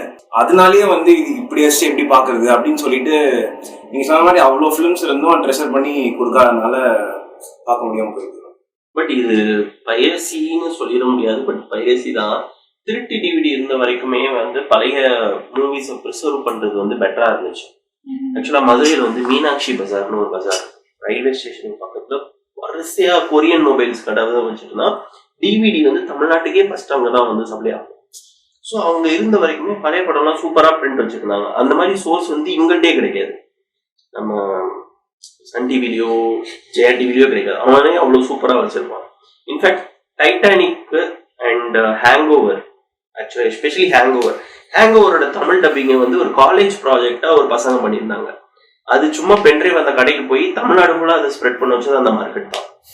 தமிழ்நாடு ஃபுல்லாக இன்னைக்கு நீங்கள் ஹேங்கோவர் தமிழ்னு போனால் அந்த பேக்வேர்ட்ஸ் சூப்பராக பண்ணியிருப்பாங்க. அவங்க அமெரிக்கன் காலேஜ் பசங்க தான் பண்ணது, அது அவங்க தான் வைரல் ஆக்கி விட்டது. இவங்க ஒழுங்கா நிறைய சாங் வந்து நம்ம கேட்காமே போட்டோம். ஆனால் நிறைய சத்யஜோதி அவங்களாம் சில படம் 4K-வா அப்ஸ்கேல் பண்ணி பண்றாங்க. ஆமா, மெட்ராஸ் டாக்கீஸோட எல்லா படமுமே 4K ஆயிடுச்சு, எல்லாமே வந்து இது வந்துச்சு. இப்போ RKF-ஐயும் ரொம்ப நாளா பண்ணிட்டு இருக்காங்க, அவங்க ஹேராம்லாம் பண்ணிட்டாங்க. நிறைய படம் இருக்குல்ல, பெரிய பேனர் பெரிய டைரக்டர் மட்டுமே சினிமா இல்லையே. ஆனால் எல்லா இண்டஸ்ட்ரியிலும் அது பண்ணுறாங்களா? இப்போ நீங்கள் ஹாலிவுட் எடுத்துக்கிட்டிங்கன்னா 1920s இப்போ ஆர்ட்ஸ் அண்ட் வெல்ஸோட எல்லா படங்களும் நல்லா ஓடிக்குமா அப்படின்னு கிடையாது. ஆனால் இப்போது அந்த ஏதோ லேடி ஃப்ரம் ஷாங்காயோ அந்த அந்த டைமில் ரிலீஸ் ஆன ஏதோ ஒரு படம் 1930s வச்சுக்கோங்க, அதெல்லாம் இப்போ பெரிய ரீசேல் வேல்யூலாம் இருக்காது எந்த ஓடிடிலையுமே. ஆனாலுமே அவங்க மெனக்கெட்டு ஒவ்வொரு படங்களாக, ஏன்னா அவனுக்கு கேட்டலாகுக்கு வேணும். Saying that I have a film old 100 வருஷத்துக்கு முன்னாடி வந்து ஒரு படம் என்கிட்ட செம்ம குவாலிட்டியில் வச்சிருக்கோம்னு சொல்றது வந்து அந்த ஸ்டூடியோக்கும் பெருமை, அதை ஹோஸ்ட் பண்ற ஓடிடிக்கும் பெருமை. நம்ம அந்த இதுக்கே வர மாட்டோம். தமிழ் சினிமாவை பொறுத்த வரைக்கும் 1980s வரைக்கும் வந்த படம் எல்லாமே நான் எக்ஸ்க்ளூசிவ் ஆயிடுச்சு. ஃபார் எக்ஸாம்பிள், நான் ஒரு ப்ரொடக்ஷன் கம்பெனி வச்சிருக்கேன் அப்படின்னா என்கிட்ட வந்து நீங்க 10 பேருமே வந்து எனக்கு இந்த படத்துக்கு யூடியூப் ரைட்ஸ் வந்து நான் எக்ஸ்க்ளூசிவ் கொடுங்கன்னா நான் கொடுத்துருவேன், எல்லாருக்கிட்டையும் காசு வாங்கிட்டு கொடுத்துருவேன். ஆமா, இப்போ நீங்க யூடியூப்ல போயிட்டு நாயகன் எடுத்துக்கோங்க, நாயகன் ஃபுல் மூவி டைப் பண்ணா ஒரு 4-5 சேனல் அப்லோட் ஆயிருக்கும், ஆகாம இருக்கு. ஸோ நான் எக்ஸ்க்ளூசிவ் ரைட்ஸ்னு கொடுத்துருவாங்க. 90ஸ்க்கு அப்புறம் வந்த படம், அதாவது எஸ்பெஷலி இந்த சேட்டலைட் பெனிட்ரேஷனுக்கு அப்புறம் வந்த படம்னா சேட்டலைட் சேனல்ஸ் என்ன பண்ண ஆரம்பிச்சிட்டாங்கன்னா பெர்பச்சுவல் ரைட்ஸ் வாங்க ஆரம்பிச்சிட்டாங்க. விச் மீன்ஸ் 99 இயர்ஸ்க்கு இந்த ரைட்ஸ் வந்து எனக்கு எக்ஸ்க்ளூசிவ். அவங்க எப்படி கேட்பாங்கன்னா, நான் டிவியில் எக்ஸ்ப்ளாய்ட் பண்ணுறேன்னு மட்டும் அக்ரிமெண்ட் இருக்காது. அந்த அக்ரிமெண்ட் எப்படி இருக்கும்னா, இது எந்தெந்த சேனலில் என்னால் எக்ஸ்ப்ளாய்ட் பண்ண முடியுமோ, ஃப்யூச்சரில் ஏதாவது ஒரு சேனல் வருது, அது வந்து பேரே இன்னும் வைக்கல, அது வரும்ன்ற ஐடியா இப்போ எனக்கே கிடையாது, பட் அது வந்துச்சுன்னா நான் அங்கேயும் எக்ஸ்ப்ளாய்ட் பண்ணுவேன் அப்படின்னு சொல்லிட்டு எழுதி வாங்கிடுவாங்க. ஆனால் இது எந்த எக்ஸ்டென்ட்டுக்கு போயிடுச்சுன்னா, பெங்கால்லே வந்து சத்யஜித் ரே படம்லாம் நம்ம இங்கேருந்து யாரும் ப்ரிசர்வ் பண்ணாமல் ஹாலிவுட்லேருந்து மார்டின் ஸ்கார்செஸி, ஸ்டீவன் ஸ்பீல்பர்க் வந்து தான் இது வந்து இப்படி வச்சுட்டு இவங்க எதுவுமே பண்ணாமல் இருக்கீங்க அப்படின்னு சொல்லிட்டு அவங்க வந்து ப்ரிசர்வ் பண்ணிட்டு போகிறாங்க. ஸோ இது வந்து மெயினாக வந்து நம்மளே நம்ம ஆர்ட்டை வந்து பாதுகாக்காமல் இருக்கோமா அப்படின்ற ஒரு இதுதான் வருது. இப்போ மூவி எடுத்துக்கோ, மூவியில் இருக்கிற கிளாரிட்டி வந்து எந்த படம் எந்த தமிழ் படமே நம்ம அப்படி ஒரு குவாலிட்டியில் பார்த்துருக்கோம். ஈவன் ஃபார் த சாங்ஸ், நீ ஃபார் எக்ஸாம்பிள் காலங்கிலி லெவல் வசந்தம் எடுத்துக்கோங்க, அது வந்து இப்போ இருக்கிறது நாய்ஸ் உள்ள ஒரு மிக்ஸ். அந்த நாய்ஸ் இல்லாமல் ப்ராப்பராக அதை பண்ணி கேட்டோம்னா வேற லெவலில் இருந்திருக்கும். அது நம்மளால எக்ஸ்பிளைனே பண்ண முடியாது இது எப்படி இருந்திருக்கும்னு சொல்லிட்டு. ஸோ அந்த மாதிரி ஒரு எக்ஸ்பீரியன்ஸ் வந்து நம்மளாச்சு இது வரைக்கும் கேட்டிருக்கோம். நமக்கு அடுத்து வர ஜென்ரேஷன் வந்து அந்த 60s 70s வர மியூசிக் வந்து அவங்க கேட்கவே மாட்டாங்க. இன்ஃபேக்ட் இப்போ பிறந்த பசங்களுக்கு இளையராஜாவோட மியூசிக்கே வந்து ரொம்ப பழைய மியூசிக் தான். அப்படி இருக்கும்போது நம்ம அதை பெட்டர் குவாலிட்டியில் ப்ரிசர்வ் பண்ணாதான் அது நெக்ஸ்ட் ஜென்ரேஷனுக்கு பாஸ் ஆகும், இல்லைனா வந்து அது அப்படியே காணாமல் போயிடும். ஓகே, இப்போ வந்து உங்கள் பிளேலிஸ்ட்ல இருக்கிற டாப் 3 சாங்ஸ் எல்லாரும் சொல்லிட்டீங்கன்னா நம்ம கடையை சாத்திட்டு வீட்டை பார்த்து போகலாம். மழை வேற லைட்டாக வெறிக்குது, வெறிச்சதோட ஓடிடலாம்னு நினைக்கிறேன். ஃபர்ஸ்ட் வந்து obviously my name is John. ஏன்னா இப்போ நான் ரீசெண்டாக தான் அது கேட்க ஆரம்பித்தேன், யாரோ ஆஃபீஸில் ப்ளே பண்ணி, and I got addicted to the beats of it. இப்போ நேற்றுலாம் கூட எனர்ஜியே டிஃப்ரெண்ட்டாக இருந்தது. அந்த பாட்டு ப்ளே பண்ணும்போது எல்லாருமே ஒரு வைப்ல இருந்தாங்க. அது ஒன்று. இன்னொன்று, மறுவார்த்தை அன்பிளக்டு ரீசெண்டாக கேட்டேன் எதிர்ச்சியாக எப்பயோ. அது ஒன்று ரிப்பீட்டில் ஓடிட்டுருக்கு. இப்போ வந்து நான் அது வந்து ரிப்பீட்டில் போட்டு 30 minutes ஸ்லீப் டைமர் போட்டுட்டு தான் தூங்குறேன். That is the second song. இன்னொன்று வந்து ஆசை ஒரு புல்வெளி ரொம்ப பிடிச்சிருக்கு. That is the third song. Passing on to Tanisha. So the top 3 on my playlist for this week, this old folk song. It's called Sojugada Soju Malige. It's actually a folk song, but then I think Mithun Mukundan, he kind of made it into he's given a whole different feel to it in The Sun, the movie I spoke about earlier, and that's one of the songs. Other than that, I think,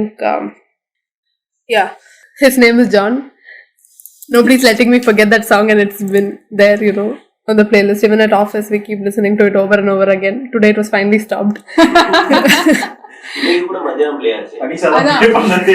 They asked me to play. It was stopped when it was on repeat. Yeah, it was on repeat. Yeah. We started playing it on repeat. Okay, and then necessarily. Yes, okay, and then there's this other song called Niye. So I was introduced to this song I think 5 years back, but it's like a dance video. So that song now it keeps resurfacing like every 2 years, and then I get addicted to it. So I think I'm in that phase again. So that song also. நான் வந்து இப்போ அந்த திருப்பி அந்த தேடல்ல கிடைச்ச ஒரு பாட்டு வந்து ரசிகனே அப்படின்னு அந்த மணிப்பூர் மாமியார் அப்படின்னு அந்த ஒரு இதுல இருந்து அதை கேட்டுட்டு இருந்தேன். அது ஒரு மாதிரி ரொம்ப பிடிச்சது. அதுக்கப்புறம் இப்போ டிஎன்ல வந்து பார்ட் ஆஃப் மீ அப்படின்னு அது இருக்கு. எல்லாத்தோட இங்கிலீஷ் வெர்ஷனும் இப்போ எல்லாரும் புதுசா பண்றாங்க. அன்னிட்டு ஹாரிஸ் வந்து போட்டு இப்போ கேட்கறதுக்கு அது ஆக்சுவலா எனக்கு ரொம்ப பிடிச்சிருந்தது. அதுக்கப்புறம் வந்து சில ஹிப்ஹாப்ல வந்து பாலிவுட் சாம்பிள்ஸ் நிறைய யூஸ் பண்ணுவாங்க. இங்க வந்து கேட்டுட்டு அதுல வந்து எப்படி அதை வந்து மாத்தி பண்ண முடியுமோ, அதுல வந்து மோஸ்ட் டெஃப்னு ஒரு ஆர்டிஸ்டோட ஆடிட்டோரியம் அப்படின்னு ஒரு பாட்டு இருக்கு. அது வந்து ஒரு பாலிவுட் சாம்பிள் தான். அது வந்து நான் ரொம்ப நாளா எனக்கு ரொம்ப பிடிக்கும், கேட்டுட்டே இருப்பேன். இப்போ ரீசெண்டா வந்து அது எல்லாரும் வந்து ரீல்ஸ்ல யூஸ் பண்றாங்கன்னு யூஸ் பண்ற அக்கௌண்ட் ஒன்னொன்னா தேடி நான் ரிப்போர்ட் அடிச்சிட்டு இருக்கேன். அது என்னால எதுவும் பண்ண முடியாது, பட் ஆனா அது இன்னமும் இருக்கு, கொஞ்ச நாள்ல போயிடும். நான் வந்து இது அதிசய பிறவின்னு ஒரு அதிசய பிறவின்னு ரஜினி படம், அந்த யமதர்மன் தான். அதில் வந்து இதழெங்கும் முட்டுக்கள் அப்படின்னு ஒரு பாட்டு வந்து சூப்பரான ஒரு பாட்டு. மலேசியா வாஸ்தவனும் ஜானகியும் பாடியிருப்பாங்க. எனக்கு அந்த பாட்டு கேட்டதுக்கப்புறம் தான் வந்து எல்லாரும் எஸ்பிபியும் ஜானகியும் ஒரு சூப்பரான ஒரு காம்போ அப்படின்னு சொல்லுவாங்க. ஆனால் எனக்கு என்னமோ அந்த பாட்டுக்கு அப்புறம் மலேசியா வாஸ்தவனும் ஜானகியும் தான் ஒரு நல்ல இதாக அப்படிங்கிற மாதிரி தோணும். ஏன்னா மலேசியா வாஸ்தவன்கிட்ட என்னன்னா அவர் பாடும்போது ஒரு அண்ணன் ஸ்தானம் இருக்கும். எஸ்பிபி வந்து நம்ம ரொம்ப அடோர் பண்ணுவோம். ஆனால் மலேசியா வாஸ்தவன் ஏதாவது சொன்னார் அப்படின்னா நீங்கள் சொல்லுங்க, நான் கேட்டுக்கிறேன். ஏன்னா ஒரு ஊர் விட்டு ஊர் வந்து பாட்டு நான் எப்போ அந்த பாட்டு கேட்கும்போது கூட அவர் வந்து கண்ணியை தேடுங்க கற்பனை வரும் அப்படின்னு சொல்லி ஆமா ஆமா அப்படின்னு அந்த மாதிரி அது நம்மகிட்டே அவர் பேசுறாரு. அந்த ஒரு அன்னஸ்தானம் அவர்கிட்ட எப்பயுமே இருந்துகிட்டே இருக்கும். இந்த பாட்டுல அது ஒரு மாதிரி பயங்கரமா எனக்கு பிடிச்சிருந்துச்சு. சூப்பரான ஒரு பாட்டு. இவரும் சரி, லிரிக்கலாவும் சரி. ஆல்சோ இந்த பாட்டில் தான் ஒரு மாதிரி எக்ஸ்டென்சிவான ஜானகி மோன்ஸ் இருக்கும்னு நினைக்கிறேன். ஸோ அதனால இந்த பாட்டு ஒன்று. செகண்ட் வந்து நல்லவனுக்கு நல்லவன் படத்தில் வந்து முத்தாடுதுன்னு ஒரு பாட்டு எஸ்பிபி. அது வந்து நான் அந்த பாட்டு கேட்டனே ரஜினிக்கு தான் அந்த பாட்டு அப்படின்னு சொல்லி ரொம்ப சந்தோஷப்பட்டேன். போய் பார்த்தா கார்த்திக் கொடுத்துருக்காங்க. அது ஒரு மாதிரி வருத்தமாக இருந்துச்சு. மூணாவது பாட்டு வந்து பார்த்தீங்கன்னா அபூர்வ சகோதரிகள்னு ஒரு படம். 3 பேர் நடிச்சிருப்பாங்க. ராதா, அம்பிகா, அப்புறம் ஊர்வசி நடிச்சிருப்பாங்க நினைக்கிறேன். பாப்பிலா ஹரி மியூசிக் போட்டிருப்பாரு. அதில் வந்து மை நேம் இஸ் ரோசின்னு ஒரு பாட்டு இருக்கும். அது ஒரு மாதிரி செம்மையாக சூப்பராக இருந்துச்சு. ஆனால் அந்த பாட்டு நான் பார்த்து முடிச்சுட்டு அந்த பாட்டுக்கு அந்த அந்த ஆல்பமே ரொம்ப நல்லாயிருக்கும். அந்த ஆல்பம் கேட்டு முடிச்சுட்டு நான் அதுக்காகவே நைட்டு போய் அந்த படம் பார்த்தேன். 2 மணி நேரம் படம் பார்த்துட்டு ரொம்ப மொக்கையான ஒரு படம். எதுக்கு இந்த படத்துக்கு இப்படி ஒரு பாட்டு போட்டாங்க அப்படின்னு எனக்கு தெரியல. சரி அட்லீஸ்ட் நான் லெட்டர் பாக்ஸில் போய் லாகின் பண்ணலாம் அப்படின்னு போய் பார்த்தா லெட்டர் பாக்ஸ் இந்த படமே இல்லை. ஸோ அதுதான் எனக்கு வந்து ரீசெண்ட் டைம்ஸில் ஸ்பாட்டிஃபைல வந்து தர்பார் சாங் போட்டுருக்காங்க. அதில் தலைவர் இன்சார்ஜ் பாட்டு எனக்கு தெரிஞ்சு இப்போ ரீசெண்டாக பயங்கரமாக ப்ளேலிஸ்ட்டில் திருப்பி கேட்டுகிட்டே இருக்கேன். ஏன்னா யூடியூப்பில் க்ளோஸ் பண்ணால் முன்னாடியே க்ளோஸ் ஆகிடும். க்ளோஸ் பண்ணிட்டு இங்கே சுத்த முடியாது. அதனால் தர்பாரில் இந்த தலைவர் இன்சார்ஜ் பாட்டு ரீசெண்டாக கேட்டேன். அதுக்கப்புறம் வந்து காலை படத்தில் வந்து கொஞ்சம் காலை படத்தில் வந்து இந்த காலா பாட்டு பயங்கரமாக ரீசெண்டாக கேட்க ஆரம்பித்தேன். ஒரு லாஸ்ட் சண்டேலேருந்து பயங்கரமாக கேட்டேன். 3வது பாட்டு எனக்கு தெரிஞ்சு அந்த இப்போ ரீசெண்டாக ஒரு 2 நாள் முன்னாடி பாஸ்கர் வந்து ஏழை அந்த ஒரு பாட்டு ரீசெண்டாக கேட்க ஆரம்பித்தேன். மணி எங்களை வந்து காலர் ட்ரெயினில் ஏறும்போது இயர்ஃபோனை போட்டு உட்காந்துருவேன். அப்போ வந்து ஃபஸ்ட்டு பாட்டாக எல்லாமே இது பாட்டு கேட்டு வந்துடும் ப்ரோ. அதுக்கு அந்த பாட்டு கேட்கும் போது நம்மளே ஹீரோ மாதிரி ஃபீலாக இருக்கும். இல்லைருந்து ஆடணும்லாம் தோணும் வேறு. அதுலேயே வர அந்த இந்தியிலும் பாடுவேன் அந்த லைன்லாம் ரொம்ப நம்மளே இருந்து பாடுவோமே அப்படின்னு மாதிரி தோணும். நானே மனசுக்குள்ளே பாடிட்டு வருவேன். செகண்ட் சாங்காக இருக்கிறது ரிதம் படத்தில் வந்து நதியை பாடுவேன். ஹுக்கும் பார்த்துட்டு ப்ரோ. புக்கும் வந்து எடிட் பண்ணிட்டு இருக்கேன் ப்ரோ ஃபேமிலியோட பர்த்டேக்கு. ஸோ வந்து கேட்டுக்கிட்டே இருக்கேன் என்ன பண்ணலாம் அப்படின்னு. இது 3 பாட்டுக்கும் சம்பந்தமே இருக்காது. ஏன்னா 3 தனித்தனி பிளேலிஸ்ட்டுங்கள்ல தனியா வைப் பண்ண வேண்டியது. அது இல்லாம இந்த பிளாட்ஃபார்ம் தான் அப்படின்ட்டு ஒரு இது இல்லாம ஸ்பெசிஃபிக்கா இருக்கணும் அப்படின்றது இல்லாம எல்லா பிளாட்ஃபார்ம்லயும் நான் கேட்டுக்கிட்டு இருக்க பாட்டு 3னா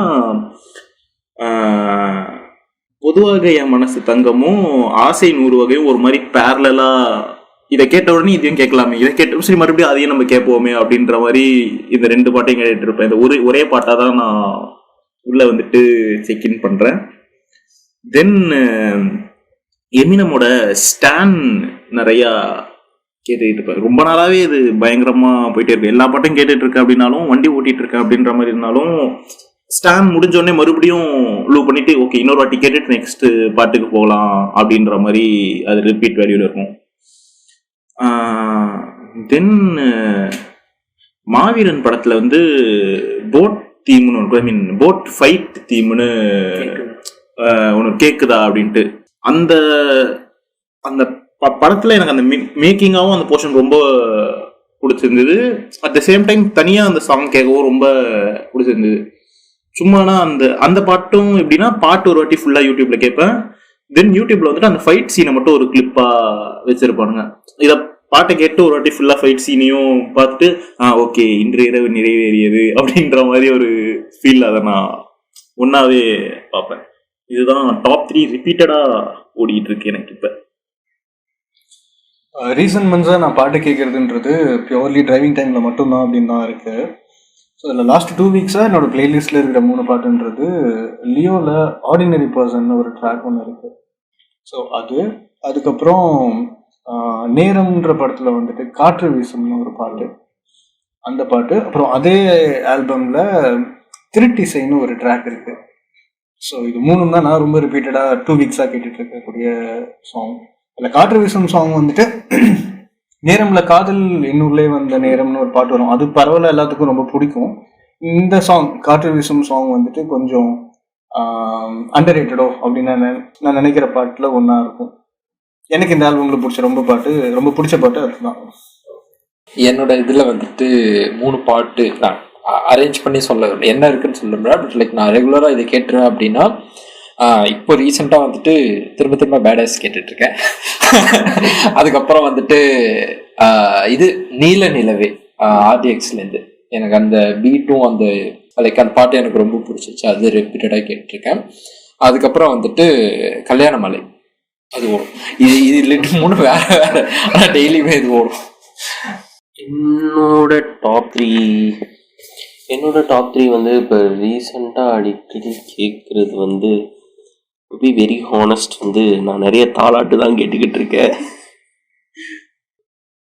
நானாக கேட்குறது வந்து இப்போ ஒரு 2 நாளாக வந்து எனக்கு இந்த பாட்டு முதல்லேருந்தே பிடிக்கும். தெய்வ திருமகளில் வந்து ஆரீரோ ஆரீரோ வந்து தந்தையின் தாலாட்டு அந்த பாட்டு கேட்டுட்டு இருந்தேன். அதுக்கப்புறம் கேட்குறதே கிடையாது. அந்த ஆல்பம் பக்கம் போனாலுமே வந்து வெடிகளில் ஒரு வானவிலும் வெண்ணிலவே வெண்ணிலவே மட்டும்தான் கேட்பேன், வேறு எதுவுமே கேட்க மாட்டேன்.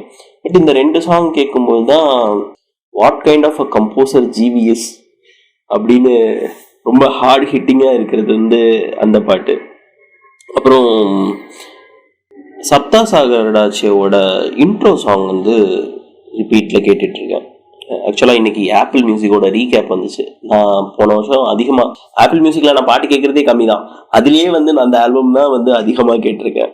அது தவிர அடிக்கடி கேட்குற பாட்டு தேர்டில் வந்து இந்த பாட்டு சொல்லலாம்.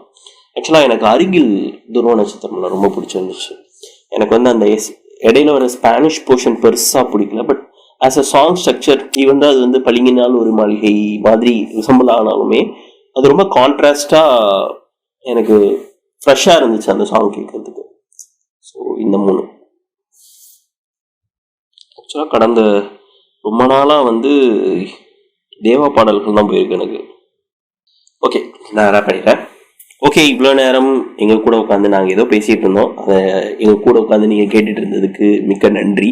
கூடிய சீக்கிரம் இன்னொரு பாட்காஸ்ட்டில் ஆக்சுவலாக கொஞ்சம் தெளிவாக பிளான் பண்ணிவிட்டு இவங்க எல்லாத்தையும் உட்கார வச்சேன்னா பேசிக்கிட்டே இருப்போம்.